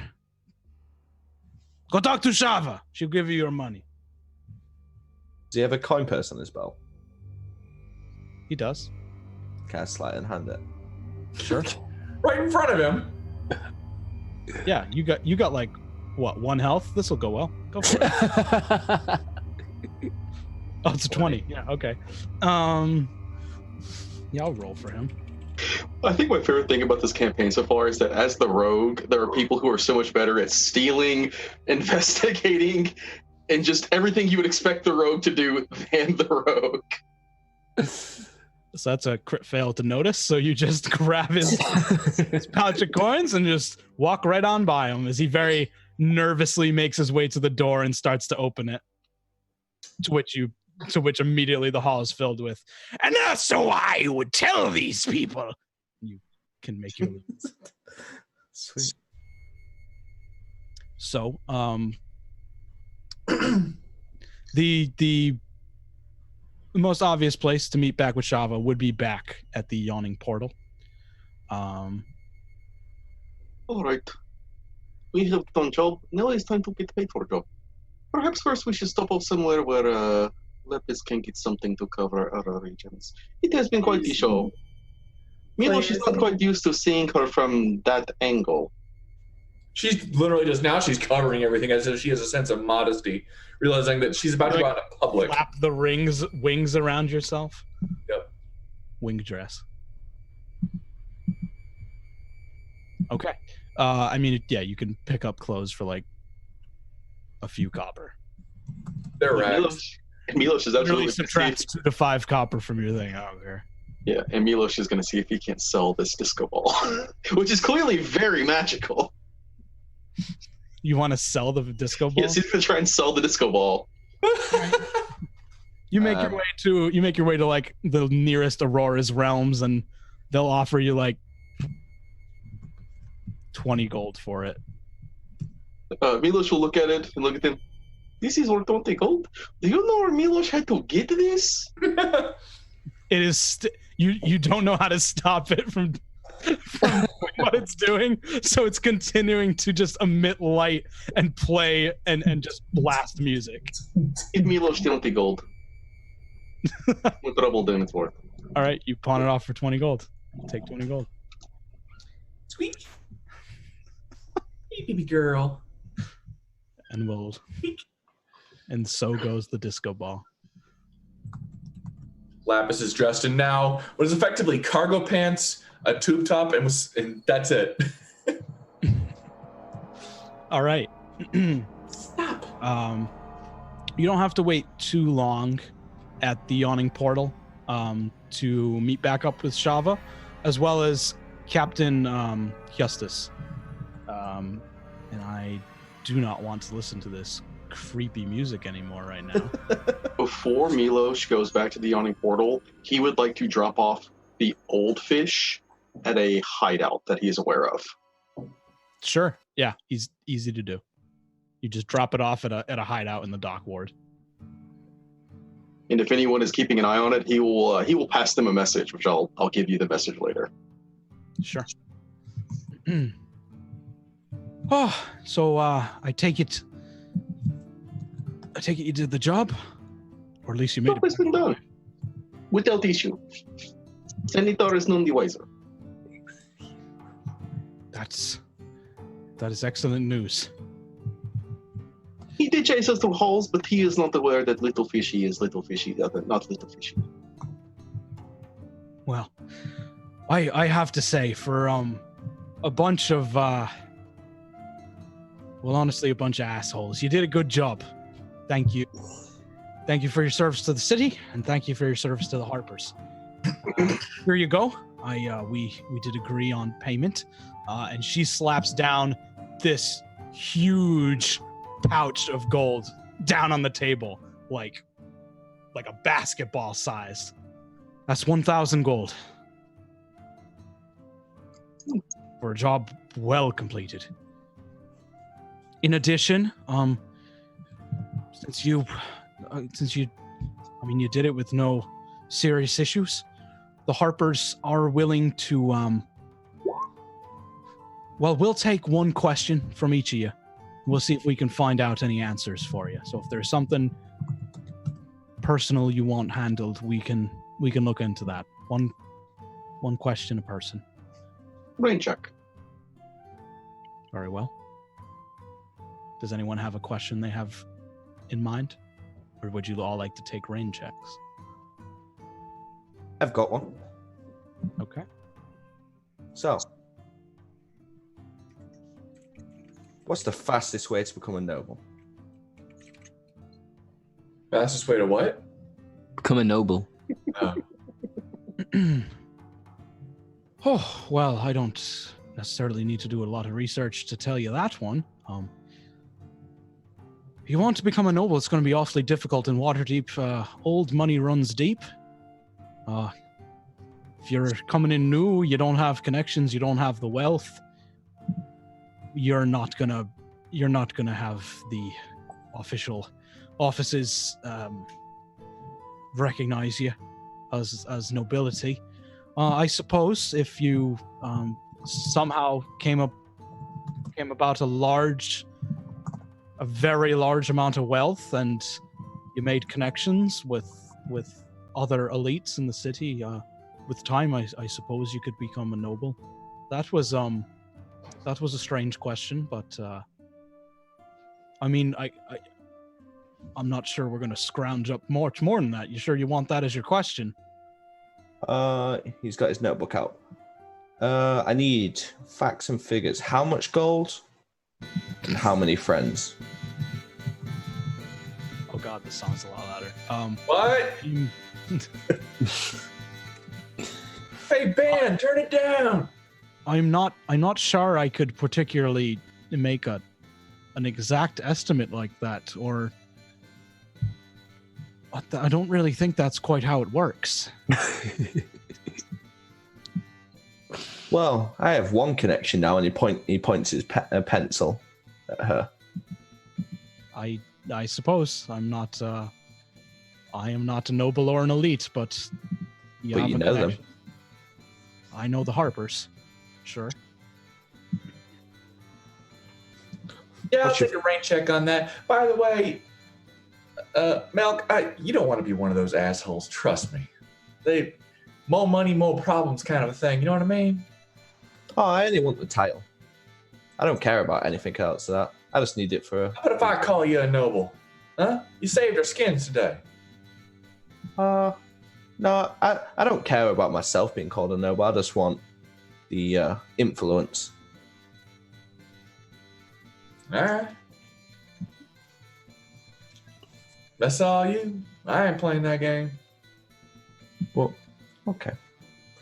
So that's my question. That's all I need. He smiles and he goes to get a drink.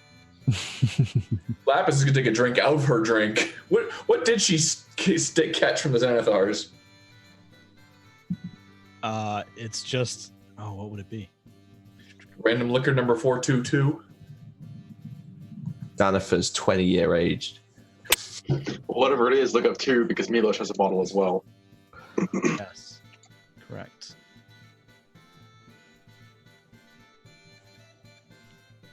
It's a red wine. Yeah. Lapis will drink it. It's out of the bottle, no glass. Yeah, just out of curiosity, how much was in the pouch? In the pouch you took off the guy. Is that what you mean? Yeah. Yeah. That's gonna be 42 gold. Sweet.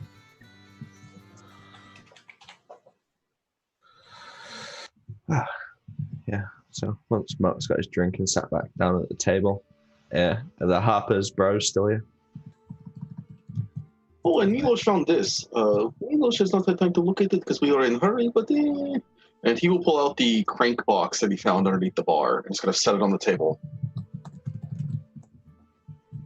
Okay. Milos is not 100% sure what it does or what it is used for, but it might be something. Well, cranks it. Okay. It just starts to play this like very like player piano-y kind of Wild West saloon music. Oh, Milos has stolen music box. I'm sure you can keep this one if you want, Milos. He like slides it back over to him. It looks mildly valuable. Milos will keep it because it is valuable. Okay. So, Captain. Boy. I'd like to commend you for successfully completing your mission. You are officially pardoned of your existing crimes. Some dishonorable actions were taken. He gives a very dirty look to Milos. Milos shrugs. Further illegal actions from this point on will be prosecuted. Now, as for your fish, motions to Silgar. Do whatever you want with that. That's not here. He already did something with that. Oh, right. Yeah, well, yeah.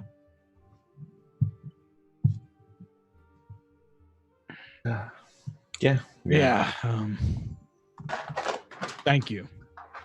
No, I guess that's all. So I'll be going. See you around. Bitch. You will leave. Right. Yeah. I guess if you don't have any questions to ask yet, you can find me around here. Not super often, but if you ask around, I'm sure someone will get a message to me. If there's anything else you need, now's the time.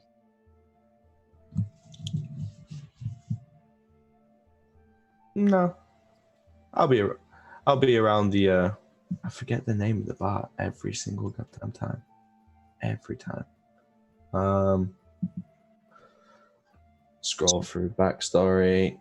Scroll. The winged serpent. Yeah, something like that. I'll right. be around there if you need me. All right. If do y'all want Harper's work? She just give him a really hard stare. No, thank you. All right. I tend to find I don't get along with y'all law-abiding types. Harper's work. Oh, what's a? I'm interested. All right. Well, I can see about talking to someone and see if we can find you some work. I could put in a good word if you're interested in joining up. What would that entail? Well, how much do you know about the Harpers? Not much. All right. Well, we are a sort of scattered, compartmentalized network. A lot of spellcasters, spies. We advocate for equality, and we oppose those that oppress and abuse their power. We often gives like a look at you at Lapis. We try to help. We try to be knowledgeable, and benevolent, and help out the common folk. She'll sneeze. Sorry, I'm allergic to bullshit. I'm sorry you feel that way, but you have just done a great service for the Harpers, so let that sit on you. I didn't do a service for you, I did a service for me. I got paid. How juvenile of you. Well, I am 17. I get away with it. English minority would call it juvenile, considering that is the way of life for every person on the face of Doral. Yeah, speaking of Milos, we probably got to talk to our bosses, in the place with the thing. Yes, we have to talk to boss. Right. Well, Zuvu. Right. I'll see if Very interested. Yep. I'll see if I can find something for you and send news your way. Please do, Shava. It was a pleasure to meet you, and have a good life. Mm-hmm. And she will also pick up and leave. Just to be clear, everyone's kind of disbanding at this point. No, I haven't left yet. Lapis is drinking. The NPCs have disbanded. Yeah, Milk's still outside the table. Oh, I hurry up and snag Shava. Where can I find you? Just ask around here. Talk to she points at the bartender. Talk to Dernan. That's this like middle-aged dude, brown hair. I have an image. The most glorious mutton chops. Not my image of him. I mean, he's got. Wow. Ooh. Those are nice. I meta question. Dernan has been the tavern owner of the Yawning Portal since Neverwinter Nights, which takes place in the 1300s. Yes, he has. He is that old. Correct. Holy crap. Mm-hmm. I mean, look at some of the D&D classes. Like, if you get a high enough level monk, you stop aging, right? Yeah, but Kinda. Dernan... I don't know. You punch that hard that time stops. The precedent for that kind of magical ability is there. I guess. So That's a if we're glorious building up mustache. for the future, there is something we must learn, and that is we must divvy up the coin that we have made from this mission. 1,000 gold, 5 of us. More than 1,000. There was more we found on the mission. Yeah. Well, I'm talking out of the big pile. How much total, though, are we talking at? We are talking. 1,325 gold pieces. And 6 platinum pieces, which Milos is taking the spare on because he found them and he did not get paid for the first job. Sure. Milk throws you the 6 platinum. What, about 206, 5 gold a piece-ish? 265, yeah. See how smart I can do math in my head. I'm not taking all the platinum. He was just taking the spare platinum because there's 6 platinum in Pocket Glass. So everybody still gets platinum. Oh, yeah, Milk. All right, okay. She'll hand Milk 40 of the pile of her 265. Okay. Thank you. Aw. No worries. What are you thanking me for again? Save my caboose. Ah, yeah, no worries. I'll call that favor back in sometime. Is he taking the gold or no? Oh, I can also Like, there you go. if you're offering it to him, he won't say no. Well, Yeah, he's taking it. Was that really us right there? Basically, yeah. Oh my god. Zoo was screaming, I need an adult! So with that all in mind, you are all officially level 2. I was waiting for you to do it. I wasn't going to steal your thunder. For me? Yeah, I know Beth too well at this point. It's almost as if we know each other for so long. It's kind of looking like they still haven't let Marina leave work, so it's kind of looking like she won't be able to join us. So I'm going to say let's call our break right now. okay. Could you add the gold and platinum to her sheet so we don't forget to tell her? 265. Right. 265 gold and 1 platinum piece. We are on break. Goodbye, everyone.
Back. So where you just left off, our party just received their reward from this mission to replace the Xanathar's goldfish. They are kind of starting to relax and celebrate, and they haven't really, confronted the elephant in the room of, do they go their separate ways now? When a man with a very ploofy hat, go with ploofy, sounds right. Big hat that goes down, nice, very well kept beard, curled mustache, wearing like a little neck scarf, some very not like nobility, but well off clothing, like a merchant or something. And he starts to make his approach towards you, trying to make eye contact with everyone and wave like, "Hello." Lapis just give him the who's this clown? Oh, he strokes his mustache and adjusts himself, tightens up his scarf. Hello, and I was wondering if I could just ask you something, offer an idea.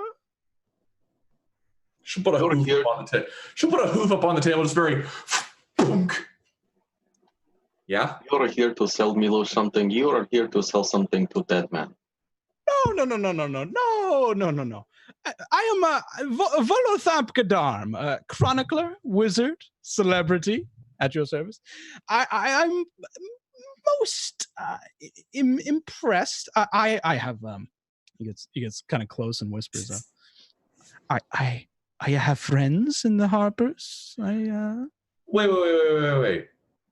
The Volothamp Gadarm. You're the one who wrote the Guide to Monsters, right? You've heard of me? I just mentioned your book. Okay. You get like, is this really? Milos actually just looks at Lapis, and with a genuine smile, he says, Milos didn't know you could read. Off is in the direction of which you should go fuck.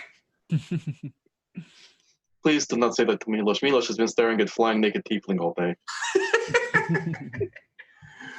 All right, fair point. Well, Mr. Gadam, what can we do for you? Oh, well, yes, I am a Volo of famed Volo's Guide to Monsters. Yes, I've heard some things from my friends, and the truth is, I need some work. I may have my friend may have gone missing amongst the odious violence which has recently begun seizing the streets of this fair city, and I could use some assistance in finding him. You'll be well paid, of course. Sounds good to me. And who happens to be this friend of yours? My friend, his name is Floon Blagmar. His admittedly is more beauty than brains, but he's a great drinking companion. The other night, he had accompanied me to a skewered dragon, a dark body tavern in the Dockward. I called it an early night, but Floon remained drinking, merrymaking as he does. So not too long ago, his wife tracked me down here at the Yawning Portal and told me Floon never came home. This was surprising for multiple reasons, as I had not been previously aware he was married. Floon is a handsome man in his early 30s. He starts to pull a pen out of his pocket and grab a napkin off the table and start doodling. I was going to give the really big side eye to Milosh. Like, is this dude for real? Milo's just drinking from his bottle of wine now.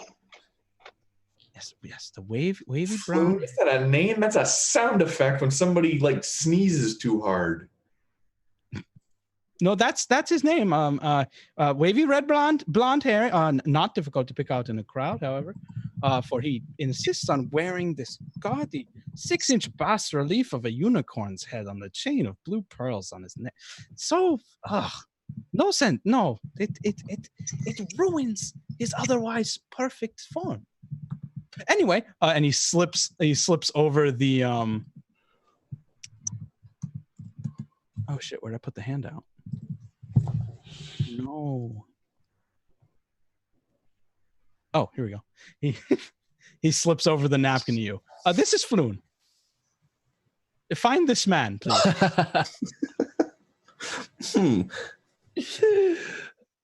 Wow. Did you just? Yes. Okay. What were you gonna ask? Okay. No. You know what? I can't judge. So, well done. Well done. That's so awesome. To get that into roll 20 is so quick. That's impressive. So, have I seen this man before? That's very descriptive of what I'm looking for. I'm trying to think of your background. No, you've probably never seen this man before. Have I or heard of him? Ditto. Give me be local history, but still history. I'll take a history check. May I take the same? Yes. Actually, Milk can make one. You can all make one.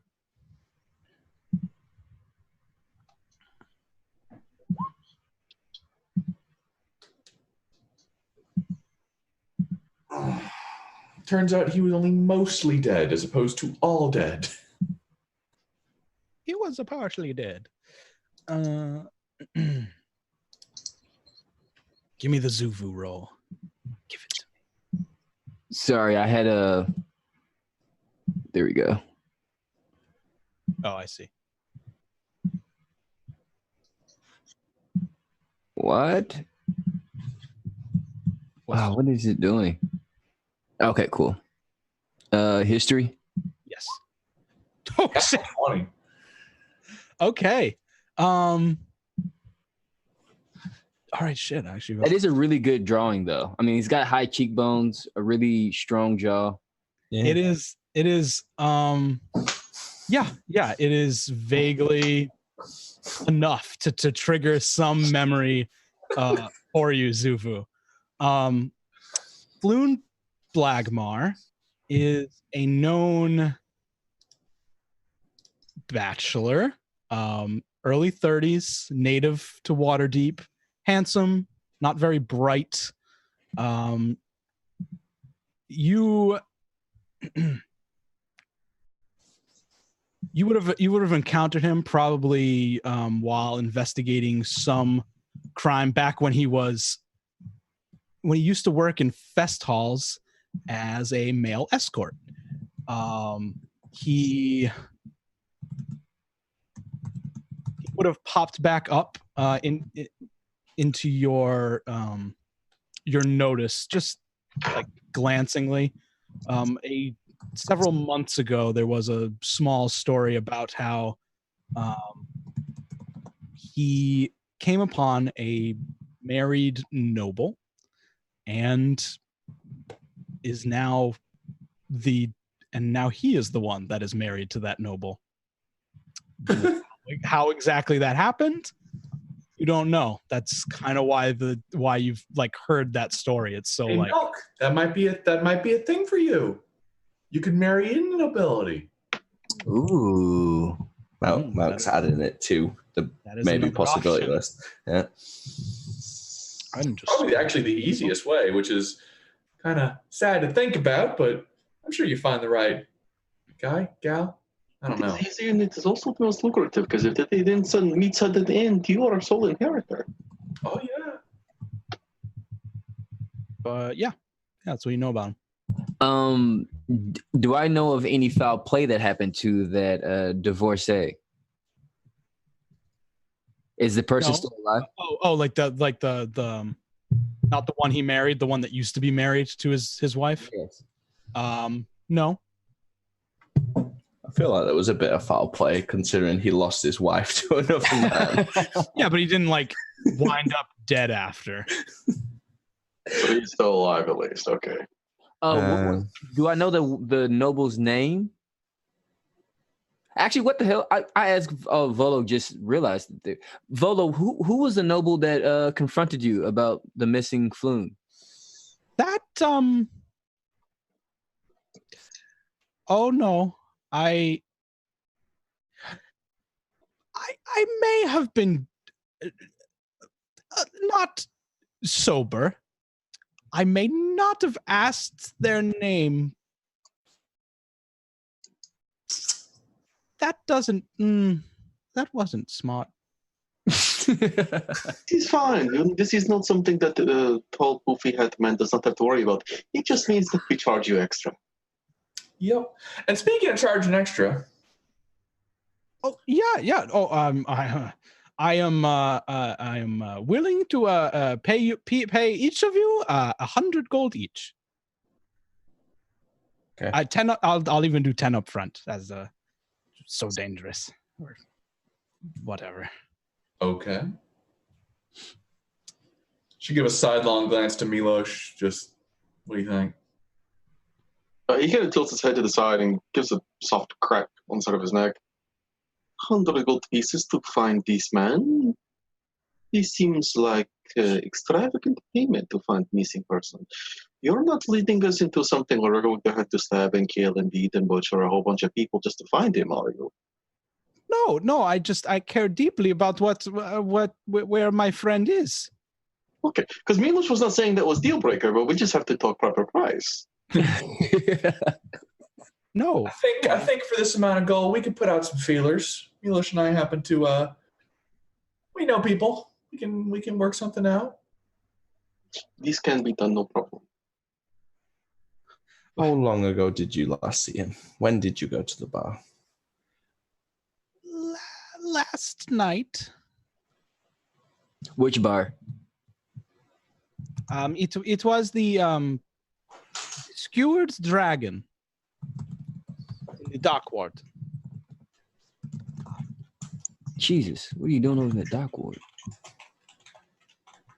Probably drinking and trying not to get hunted out by his wife. Where is the Skewered Dragon? Oh no. Oh, that might have just been the music. That was Groovy popping out because it was quiet. Groovy.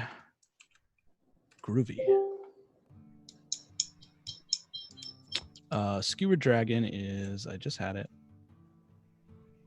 That is either the Skewered Dragon or the Angry Coxswain. It's the Skewered Dragon. There's a name. Okay. So, gentleman missing. Are those Skewered Dragon. Skyrim icons? Yes. Do you need to point that out every time? Like you, man. I like you a little bit more. I use them too, so. The city is, there's so many that you can't see right now. Oh, let me, boom. You are at the Yawning Portal. Dan lives in ever-living fear that he's going to accidentally be on the wrong layer and drag something and he will never remember where it was. Don't, please don't recite my greatest fears on stream. I am you, Dan. I understand you. So, it's been less than 24 hours and you're concerned about him? I know people which have been drinking out for days at a time. Well, I mean, after she came to speak with me, I did go check on him and he wasn't home. I didn't not trust her. I just didn't ask her name. Does he owe money to anybody? Has he annoyed anybody? Has he had a fight with anybody? They're the big three. Oh,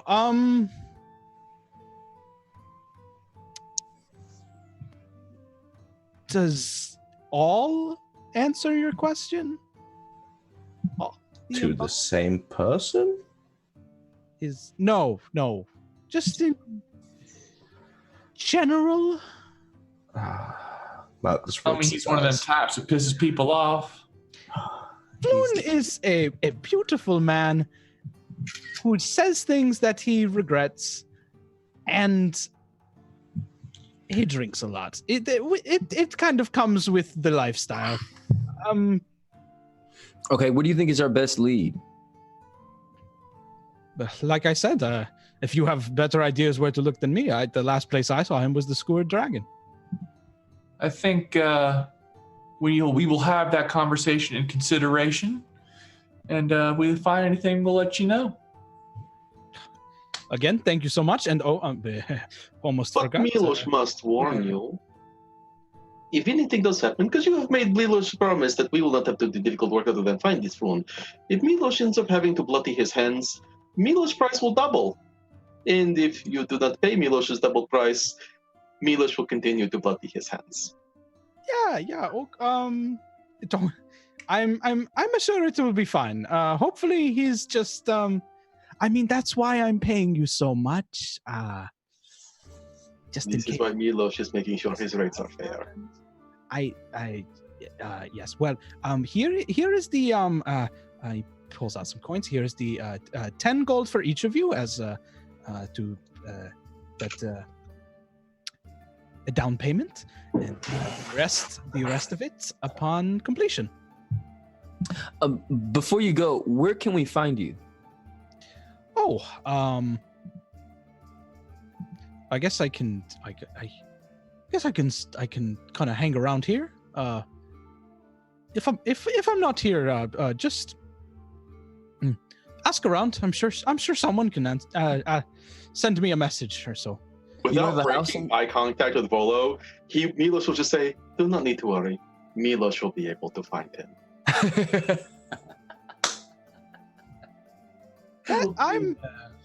You say that, and I feel comfort and also extreme worry. So This is how you know it is working. Well, have you any home in Waterdeep?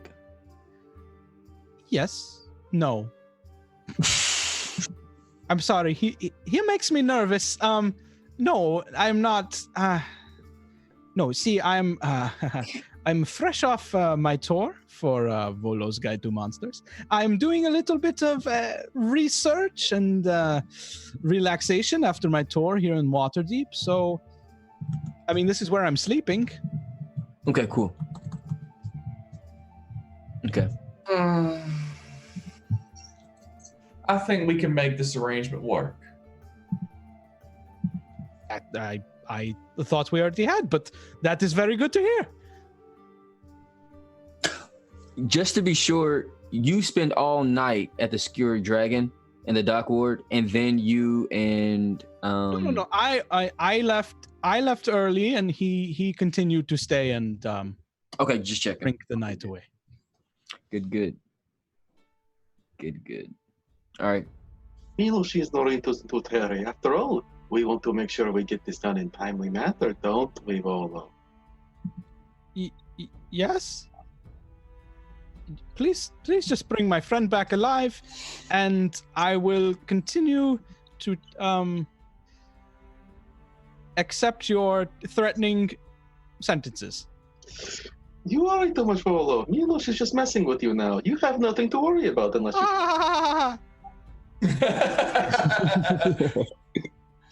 Milos will fold over the napkin and stuff it in his side pocket. We will do this right now. And Milos will probably polish off the end of the bottle of wine that he was drinking. And then he will look at the others. There is no time to waste with the present. Today, why don't we make off like a fat kid? Is that a When you say things like this is when Milos worries you do not know how to read.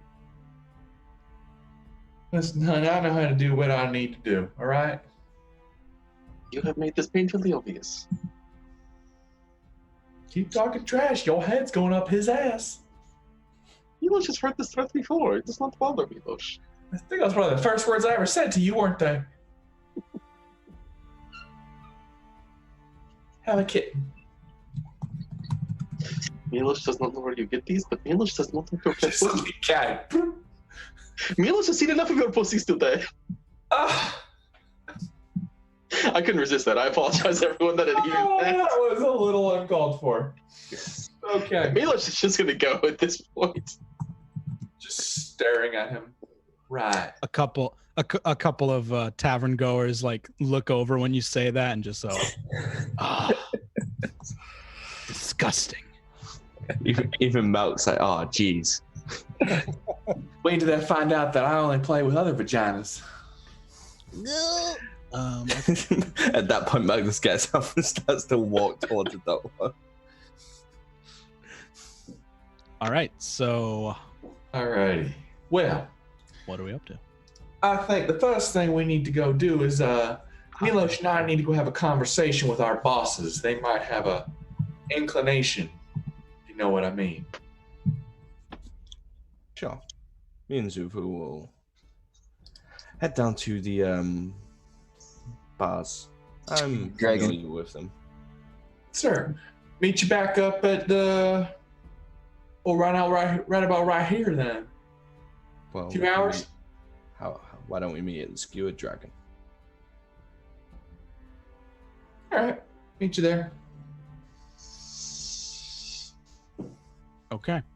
I guess we will do. Let's do the trip to the Skewered Dragon first. Okay. So.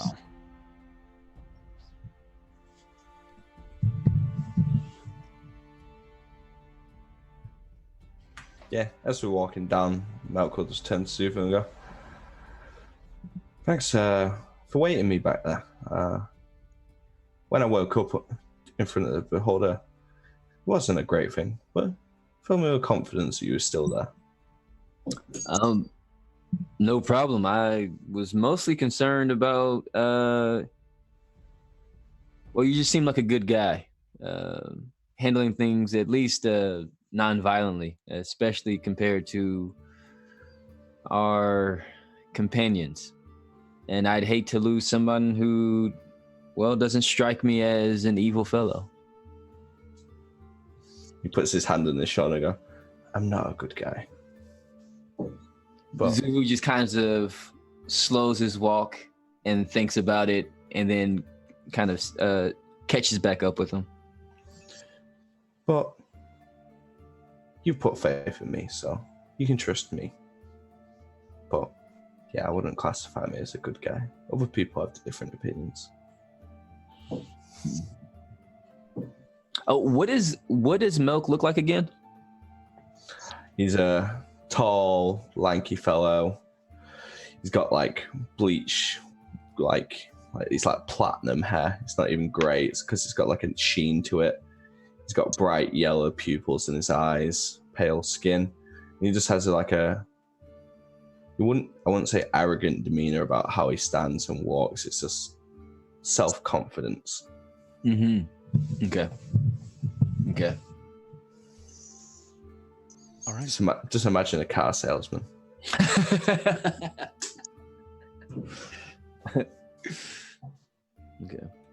Okay. So as you make your way into the dock ward, you're both fairly familiar with it. The neighborhood is, most of it's kind of left in shadow. Tall, densely packed tenements. A lot of the street lights have their glass smashed, candles stolen. Strong smell of salt air and excrement linger this close to the harbor. Lots of rundown buildings. As you are making your way towards the Skewered Dragon, you pass by a familiar sight that makes you do a little bit of a double take. One of the stores stands out. It has a deep purple facade and in its window hangs a stuffed beholder, which is why you're like, oh, but it's just like a plush beholder. Above the door hangs a sign whose elaborate letters spell out Old Zoblob Shop. But you can continue on past it if you wish. Yeah, he'll make a mental note of it. Yeah, Melk's not noticed this store before, so. Just to be sure, all the lights are out. I mean, it's like the middle of daytime, so that while there is light in the street. Oh, okay. Yeah, but at night there is like a lot of darkness because a lot of the street lights are just smashed and don't have candles anymore. Okay. So it's like open, ready to go, etc. Yes.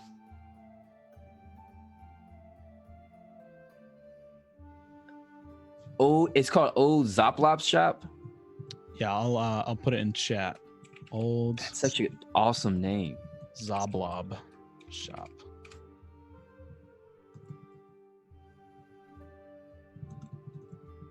It just seems really impulsive, but it's really hard to resist that. It's so. Hey, Milk, do you want to just quickly hop in? Just to have a quick tour, just real quick, like 3, 5, 4, 6, 7 minutes tops. 7 minutes tops. Sure.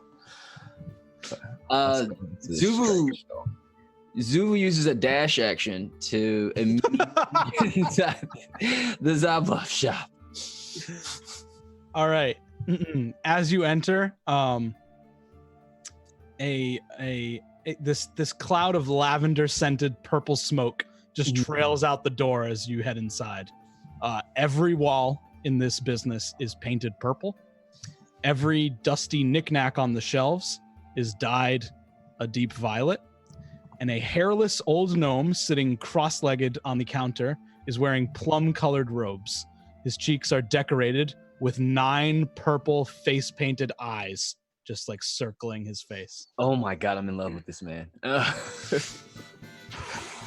He pulls away from his pipe and just exhales a loud, a cloud of lavender smoke.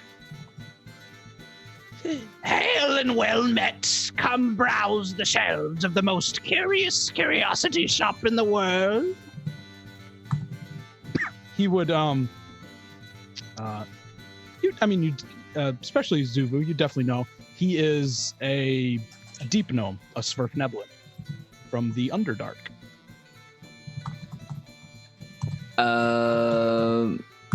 Okay, so I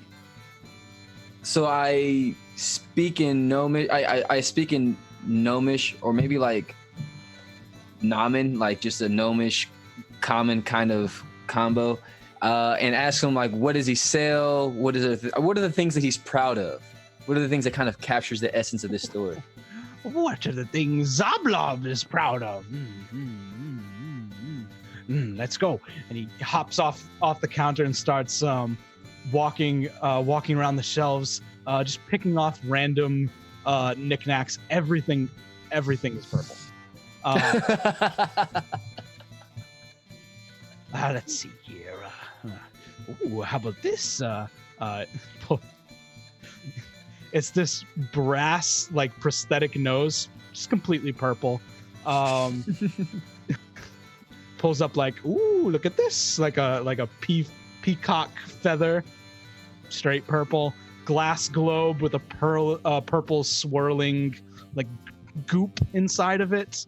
How about this? He hands up 2 pine cones, dyed purple. And they are identical. Huh? Are they? Yeah, like, are they? Give me a perception check. Because that is actually pretty. Oh. They look the same. Okay, so so these are just like knickknacks and stuff. knickknacks. I guess. I would like what's the purple goop inside this ball? I should like shake it up and sniff it. I mean, it's like a glass ball. You can't smell inside it, but it's just like this, like the consistency of Nickelodeon gack, just like slime. How much for the ball? How much for the ball? How much for the feather? How much for the ball? How much for the feather? 2 gold for the ball. 5 silver for the feather. Okay. And what? And can I like take a tour around the shop and see anything that I like? Yeah. This place is just filled with shit. I can just like keep naming random shit if you want. Well, all right. Is there anything that that's of any particular, I guess, like note where I go like, wow, that's a good find. Like I'm looking for the good or rare find, like thrift store shopping. Okay. Make me an investigation check. 16. Okay.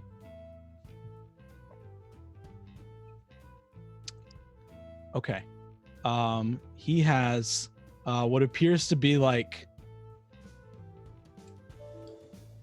what does it actually look like?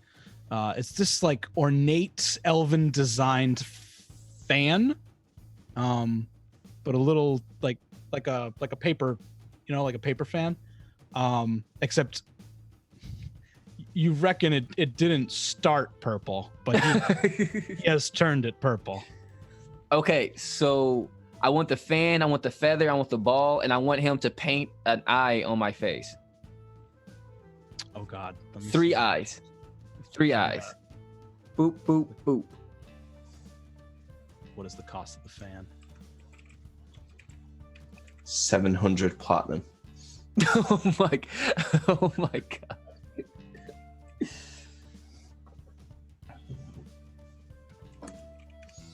No.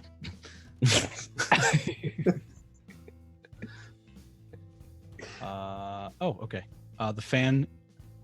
Fan. Ooh, not completely sure what the fan does, but I know it's valuable.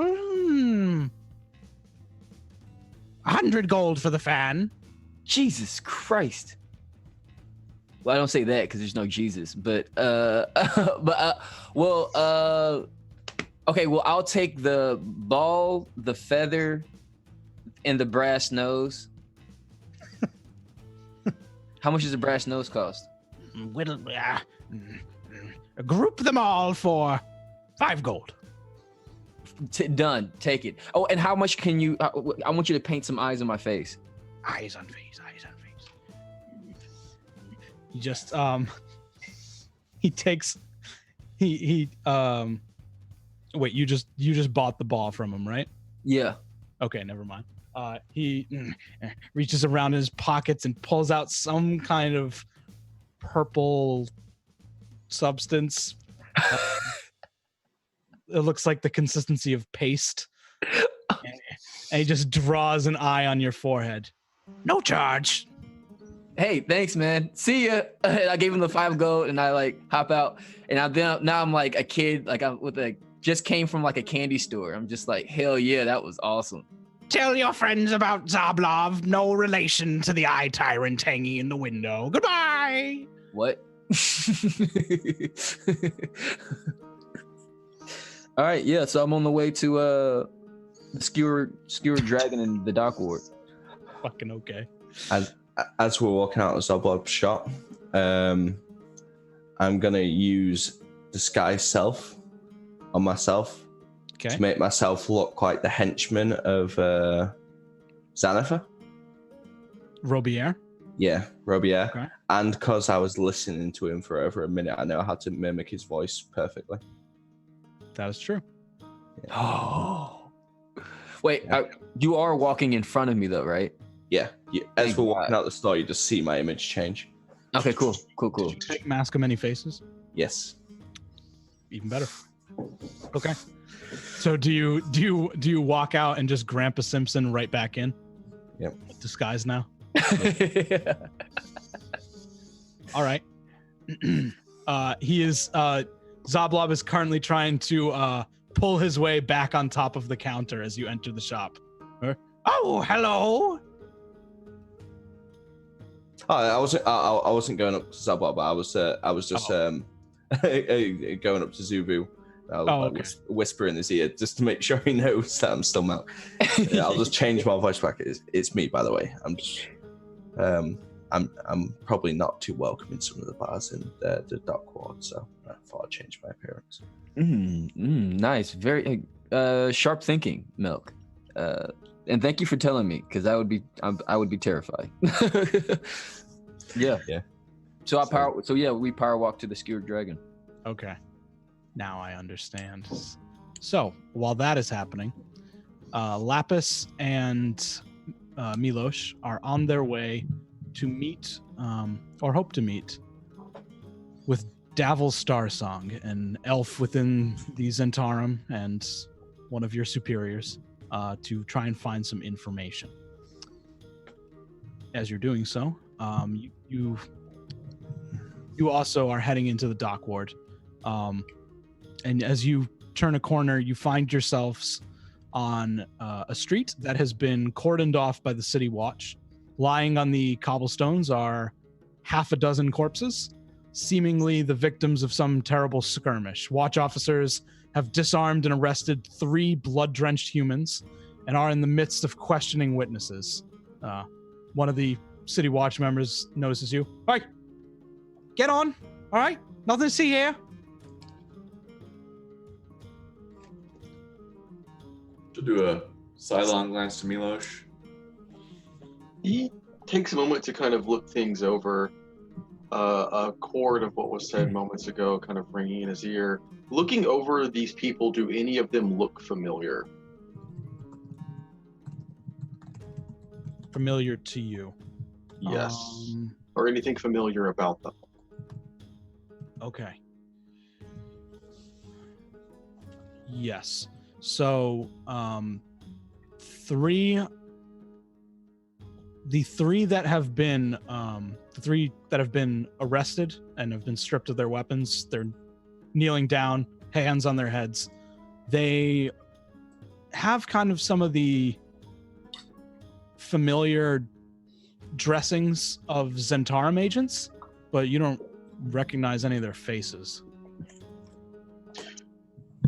Individuals do something that is going to get them very, very upset.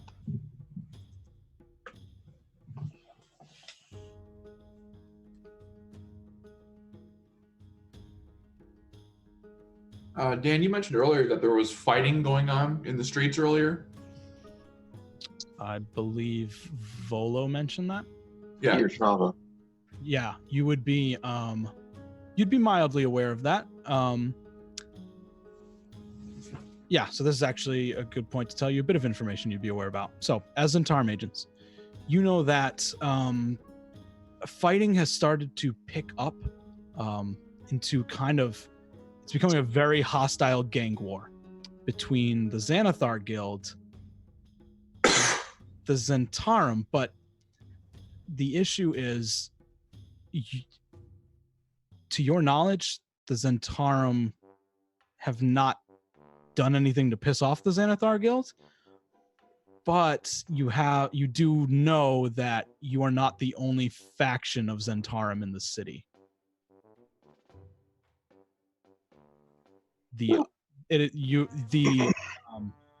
So your faction is under the impression that the other faction has done something to piss off the Xanathar Guild and has been causing these hostilities, but unfortunately the Xanathar Guild is not taking any kind of discretion with what Zentarum they target, so they've just been harassing all Zentarum. Well, I guess they have a big reason to be pissed off at us now. So, Mr. Gordman, did you catch these individuals red-handed, or is this another fine example of Waterdeep City Watch's investigation work? I am a woman. And I do not appreciate your tone, citizen. But we are taking care of this. There is nothing you need to be concerned about here. Milos kind of looks over at Lepus. Was Milos inconsiderate? Milos thought he was complimenting. You know, sometimes some of these women, they just, honey, and he'll look over to her. We just concerned citizens, you know. What happened here? Make a persuasion check. She'll bat her eyelashes.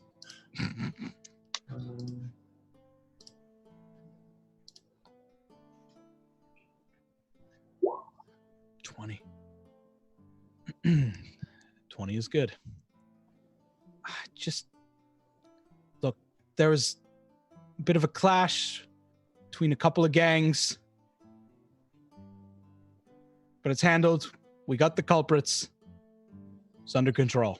You saw them do the deed?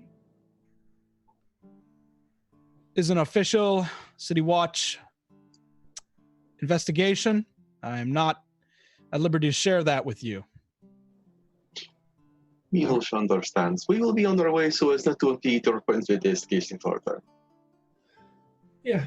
Thank you. Thank you. No, thank you. And as soon as they make their way away and they're out of earshot, Milos will say, so now we have to tear Daryl. Some assholes got caught doing a job.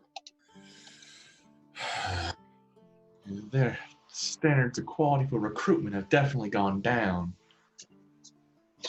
That's all right. You don't know if the Zents that were caught are part of your faction. You don't recognize them. Either way, it is a guilty trouble for Zendorm in the city. We may want to do something about it so they do not squeal. I say we tell Daryl, maybe we can get something about the defense, fighting in defense. This is not premeditated murder. This is people defending themselves when they're attacked. They are innocent in this matter. We will leave it to somebody who is better at talking than Milos to do the talking. You know, I was just thinking, if these Xanathars are attacking whoever, you know, you can kind of blend into a crowd, but she'll kind of flap her wings out a couple times. I'm kind of ostentatious, you might be saying, and I'm kind of afraid that somebody might want to pick a fight. And while I'm all about fighting, I ain't about dying. You will stay close to Milos, and Milos will keep his head on my swivel. I think so. It's a pretty good idea. Let's carry on. And as they start to walk away, he'll as soon as they bring up a point of conversation that was just out of blue. You know, Milos does not mean to insult you in a way when he says complicated things. You are very beautiful, tiefling. I am sure there is reason that all the ladies come to your door. Milos teaches in jest. I have reach and flexibility. Get your Mass Effect references out of here. Milos will not complicate the matters by saying what he had on his mind and will continue to head towards Daryl. Look, I'm always horny. She got to point to the horns. Yes, Milos understands the jokes that you are making, and Milos is trying very hard not to insult you for them. I'll get you to laugh one day, buddy. You'll get it. And they'll carry on, I guess, going their way. Okay. So you go into a regular Zentarum haunt. Normally you would meet up with Davil. At night, you could find him at the Yawning Portal, but during the day, he is doing a lot of, I don't want to, kind of PR. He's the, what's his actual title? I imagine the Zendorm has a lot of PR. He is the Master of Opportunities and Negotiations. Oh, that's a title I'm putting in my notes. Hell yes. I like that. And that is Davil Starsong. I don't know why I typed that because I'm just going to give you the handout. I went with I on my instinct, and I was right, and I'm happy I did so. Yeah, so he does a lot of work finding lucrative business deals and kind of being a face for this Zentarum group. Okay. Are there any other? Lapis, Milos. How can I help you? Well, There's this his bodyguard is also with him. A half-orc female known as Yagra Stonefist. She's just standing there, similar to Lapis. She's absolutely ripped, wearing like a tank top, arms crossed, just watching. It has been a very busy day for Milos and Lapis. We have done work, we have solidified things, and we have gotten information on Zenithor's Guild, which is very useful. Also, over in Dockport, there is hideout. Milos dropped off something that you might want to pick up and keep very, very safe. Oh, is that true? Yeah. Is it,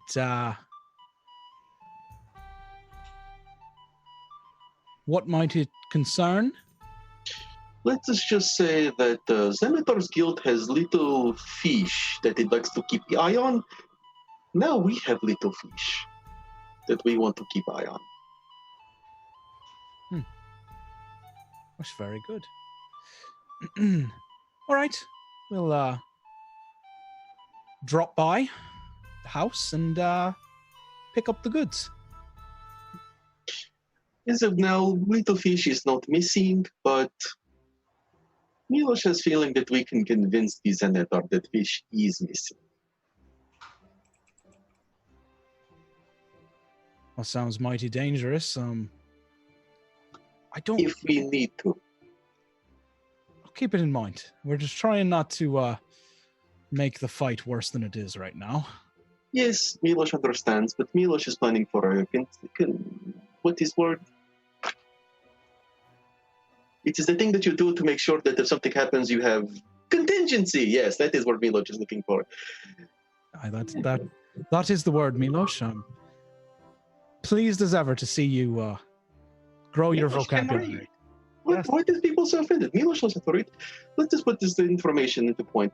We have done job for the Zenithor Guild, not personal work. We do not like the work, but we had to as a order from City Watch to avoid prison time. You understand? And through this, we have worked for Robert, I think his name is, wanted us to switch fish because old fish is getting older.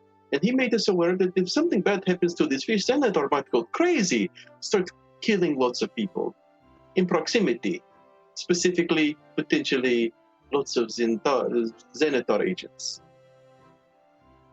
Turn him in on his own people. All right, Yes, that is good to know. Making ourselves quite busy the last couple of days. But that crisis has been averted.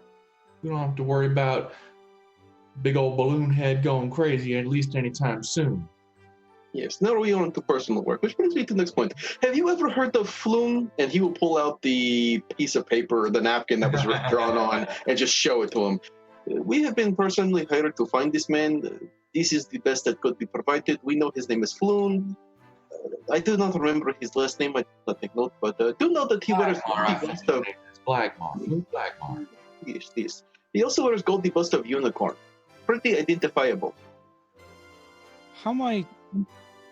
I'm sorry. You want me to to identify the man from this napkin? We have name and signifying piece of jewelry. We just want to know if any words has gotten around about him. He is gone missing. I haven't heard anything. I can throw out some feelers, but I don't know this man, and I have not heard of a Floon Black. Is that a real name? This is what Lepis said. I think it's a sound effect personally, but also, I'm sorry. You said balloon head. So or the rumor is true then. Zenithor's a beholder. Oh yes, this is something that we can confirm. yes, he is. Oy. That's what I said too. But along with a lot of me screaming and running away because he woke up. You know what? I'm not going to go into that. That was not on Milos. He woke up because he woke up. Milos did not make a sound. Mm-hmm. I certainly that gives me more pause in dealing with that. Right. Anyway, so you don't and before we forget, there was also 3 agents who got into gang war on streets that were apprehended by City Watch. We did not recognize them, so perhaps they're not working for Zintarum that we're working for, but just figure we would pass message along. So you know situation. Flux and Centarum are really starting to piss me off. How do you mean? And she'll just crack her knuckles as if she's hoping for an invitation. It's kind of hard to, get ahead of our reputation. The mercenary work does good. We team up with the City Watch on certain matters. The PR has this now. The PR has been there, but Floxen is really, I don't know what the hell they all did, but fucking hell. Yeah, hopefully it's not our guys. I would assume it's not, and if it is, the City Watch is not always the best. Well, hell, you just gotta say the word and we'll make sure he understands the message that he's interrupting the process. Huh. Maybe after you got a little more experience on your shoulders. You're both great workers, but you're not going to take out Erstal Floxen. Not yet. All right. Milos will give it time. For now, Milos, what information we have not given? Floon man disappeared from inn in Dockworld called Skewer Dragon. If that helps with your book. I know the Skewered Dragon. Okay. See if we turn anything up. It's good to know. We appreciate it. All right. I might have some work coming in soon. I'll let you know. I'm working something out with the City Watch.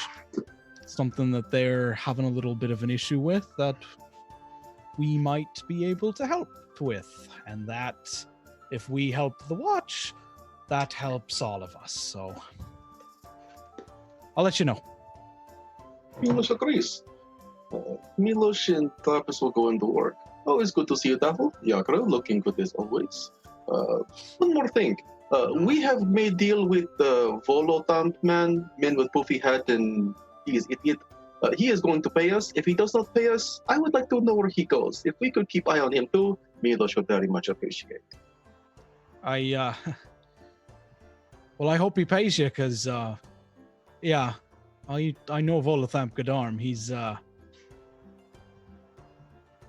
got a bigger mouth than he's got a brain, but he also has a lot of friends, and I don't want to upset them if unnecessary, but keep me posted. As Milos just starts to walk away, he just says, Milos isn't different. Looking good, Yagra. See you soon. Da. You have good day, Lapis. You too, baby. As they're walking the door, Milos says, she says goodbye to you, but not to Milos. What does she look like as Milos? One wonders. So.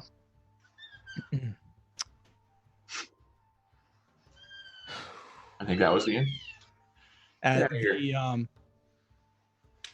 our other two, Zuvu and Milk, you make your way into a tight alley, up into the Skewered Dragon, which looks like a ruin.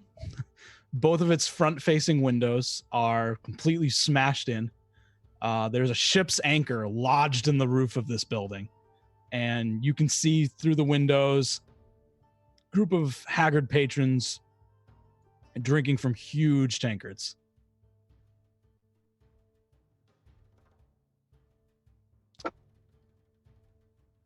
assuming you enter inside.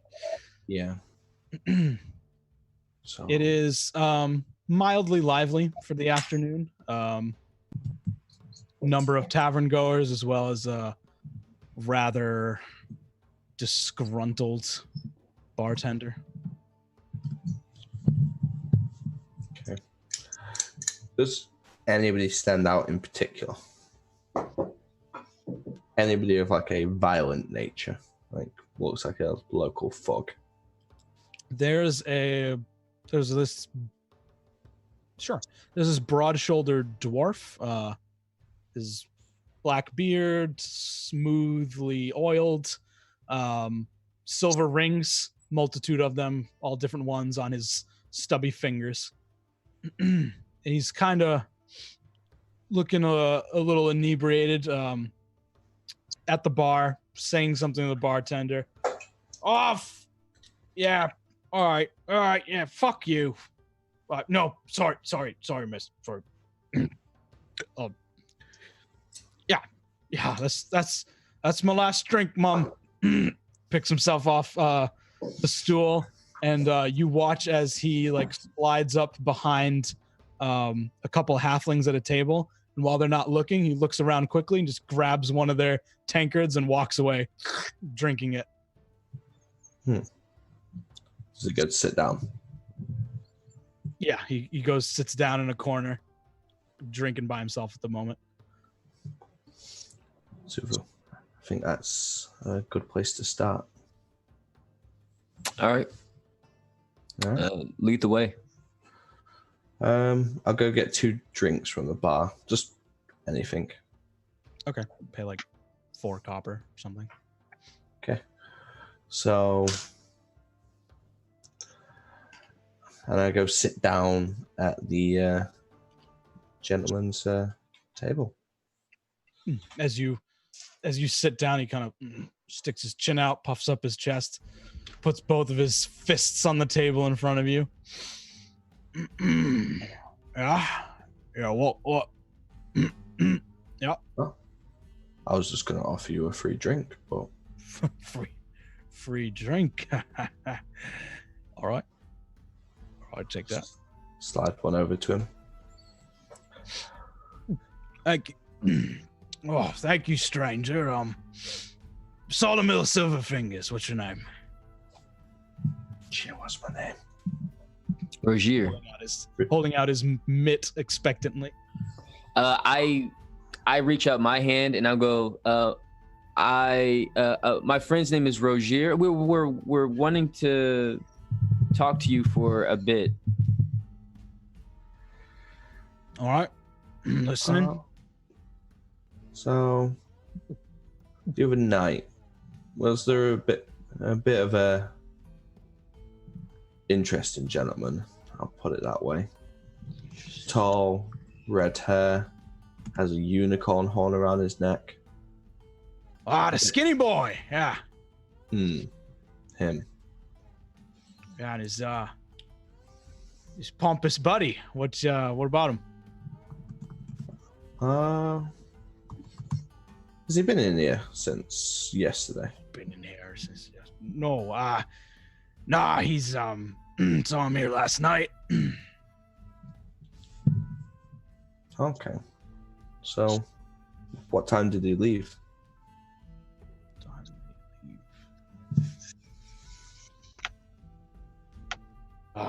Sure. Could tell you that. Sure. Kind of looks at his now empty mug expectantly. I get out the 1 platinum coin that I got given. And I'm just like playing with it in my fingers. This seems like it would last you a while on drinks. But I want to hear answers first. That's platinum. Yep, platinum. Yeah. Are you lying to him, or are you being serious? Being serious. Okay. Okay. All right. Okay. Yeah. So, yeah, that Skinny boy. He was in here last night. With there was some little chunky fella with a funny hat. He left. Then some fancy fella, real nobility, came in here. Joined him. Yeah, they left about 1, 2 in the morning. Come to think of it, there was another group of folk in here, like 4 or 5 of them, followed out around the same time, like right after. Do you know them folk? I don't know folk. I slide my drink over to him now. Thank you. Do I know him? No, I don't know him. No. Do you know who would know them?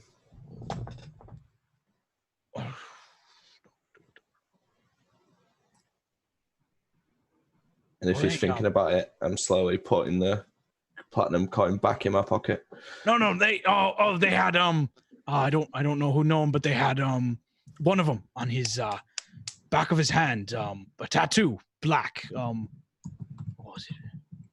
It's like a tentacle or a snake or something like long and like you know, like a serpent kind of.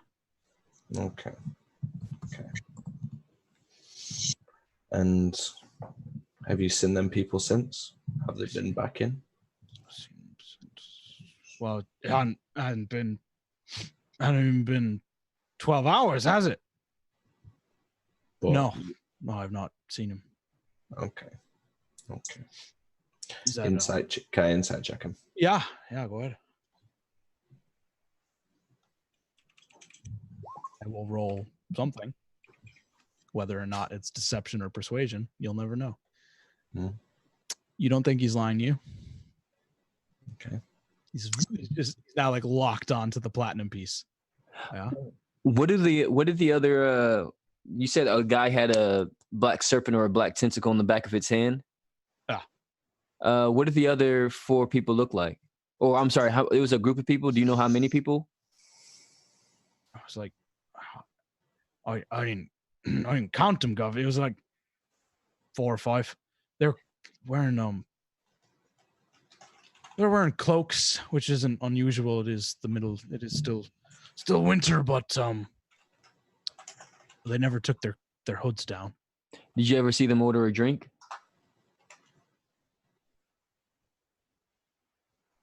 Not that I noticed. What did the noble look like who walked out with our friend? He had to be fella. Brown skin. Yeah. Kind of a fancy foppish hairstyle. Very like honestly, he was dressing a little too well for this establishment. Lots of reds. Yeah. Fancy clothes.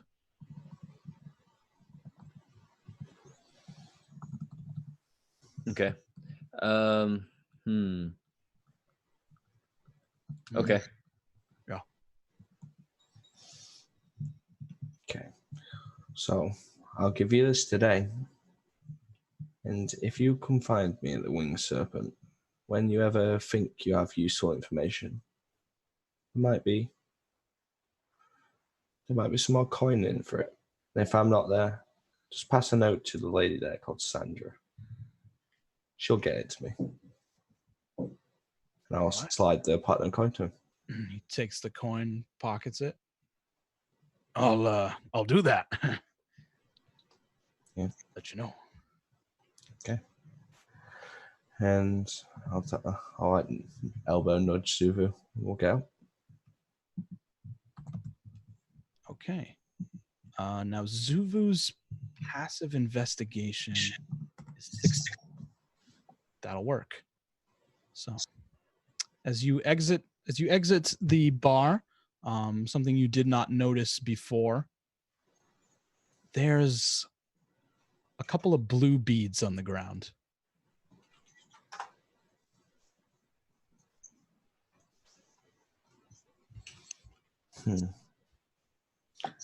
I'll definitely go pick them up. Pick them up, observe them. They got like a hole in the center of them, like you could run, like a bead, like you could run a string through it. Like a necklace. Mm-hmm. Wait, the Floon's necklace, was it blue with a unicorn horn? I believe so. All right, well, I pocket all the beads. Yes, it was a gaudy relief of a unicorn's head on a chain of blue pearls. Do these look like the blue pearls? They are blue and they are pearl shaped. Okay, cool. Milk, do you think we should ask around a little bit more about Floon? Maybe. I feel like that's going to be the best information we get from that place. We can maybe speak to the bar staff. But yeah, because I'm hoping someone could recognize the nobleman. these pearls, where did you find them? I tell them they're just right on the floor by the entrance, aren't they? Yeah, there's like a couple scattered. They've looking around a little more closely. They've kind of like spread out. They're not like all in the same area. And you catch like a glint of light. You like look off to the side and back in the direction you came down the alley. There's another bead. Oh, Further away. Yeah, I am a piece of candying my way all the way down this street. Okay. So with Milk and Toe, you follow along, watching for these any more beads. You pick them up as you go. Piece of candy. Piece of candy. And you actually do continue going on for a bit, making your way north up the dock ward, past the old Zoblob shop, and heading towards. You enter an alley where the you notice that the street sign says Candle Lane, and gloom outside of like the little light that can get over the tops of the buildings. The street is just like drowned in shadow. Every single street lamp on this street is smashed except for a single one. And as you follow the beans, they come up outside of a warehouse. Is this the kind of impression place that somebody would go, I'm in the wrong neighborhood? It kind of feels that way. Yeah, because we're still in the dock ward, I presume. Yes. How much time has passed since we first departed from Lapis and Milosh? Probably somewhere around the you also stopped an old Zoblob. Maybe like an hour. Okay. I turn to Milk and see what he thinks. We should probably wait for them. They seem pretty handy when it gets close. I'm not so great at that. By the looks of it, I don't think you are either. Yeah, you're right. So let's kind of make a mental map of where we are, and then we're gonna just head back to the bar. Yeah, sounds good to me. Yeah, so we'll look around just so we get the bearings of where it is, and we'll head back over. Okay, so you'll head back to the Skewered Dragon, and eventually the rest of your compatriots will join back up with you, and that is where we will end our session tonight. Okay, awesome. That chase sequence was top notch. Ooh, there was some danger. I'm going to go to that. Yes. So, thank you for watching. Thank you, players. If anyone wants to promo, give a reaction, what happened, tell everyone that you love them, go ahead. I love all of you. Yeah, guys, it was a really fun episode. I look forward to seeing all of you again in the not too distant future. Waterdeep Dragon Heist is by far the favorite game that I'm playing in. No offense, Mike. Love you too, buddy. Yeah, we've got new shows coming up this weekend. Saturday, 2 new shows, Adventure with Advantage and Curse of Strahd. We've got some other stuff coming down the pipeline that you guys will be able to enjoy your viewing pleasure soon. That's all I got. Anyone else? Well, there's something that I can't talk about yet, but I'm super excited for the future of TTRP. So Secrets. Oh, yeah, we got secrets going. Oh yeah, Mystery. I don't know if has it been announced that the thing that you and me in Dan? Yeah. So Is the start date announced? I think Take the nodding as a yes. yes. Soon, TM.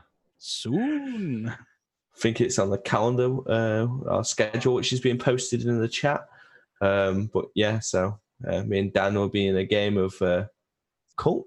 I think it's pronounced like that. Cult Divinity Lost, yes. Yeah. Lost. So that'll be interesting. I've only played Call of Cthulhu and D&D, so it'll be a different experience. It's on the 28th apparently, so that's pretty awesome. So that will be a different experience. It is a horror tabletop game. Mm-hmm. We encourage all of you to be active in our community, chat to people, join the Discord, start talking. Maybe one day you can get on the show. Who knows? There's a lot of things going on. On the show, like a real celebrity. Whoa! Like, as you can have our own guest stars from the crowd. as What? I notice Critical Role's view count from the corner of my eye. Ugh. Oh yeah, they've got Micah Burton, LeVar Burton's daughter, on there. Yeah. Well, there it is. Well, we have the best players, so You are very, very, very kind. Lying through his teeth, but kind. All right, guys, I think that's all we've got. Dan, you got anything else? no. Thank you all for watching. Thank you all, and good night. Good night. Wave bye to the camera, everyone. Love you all. So much love.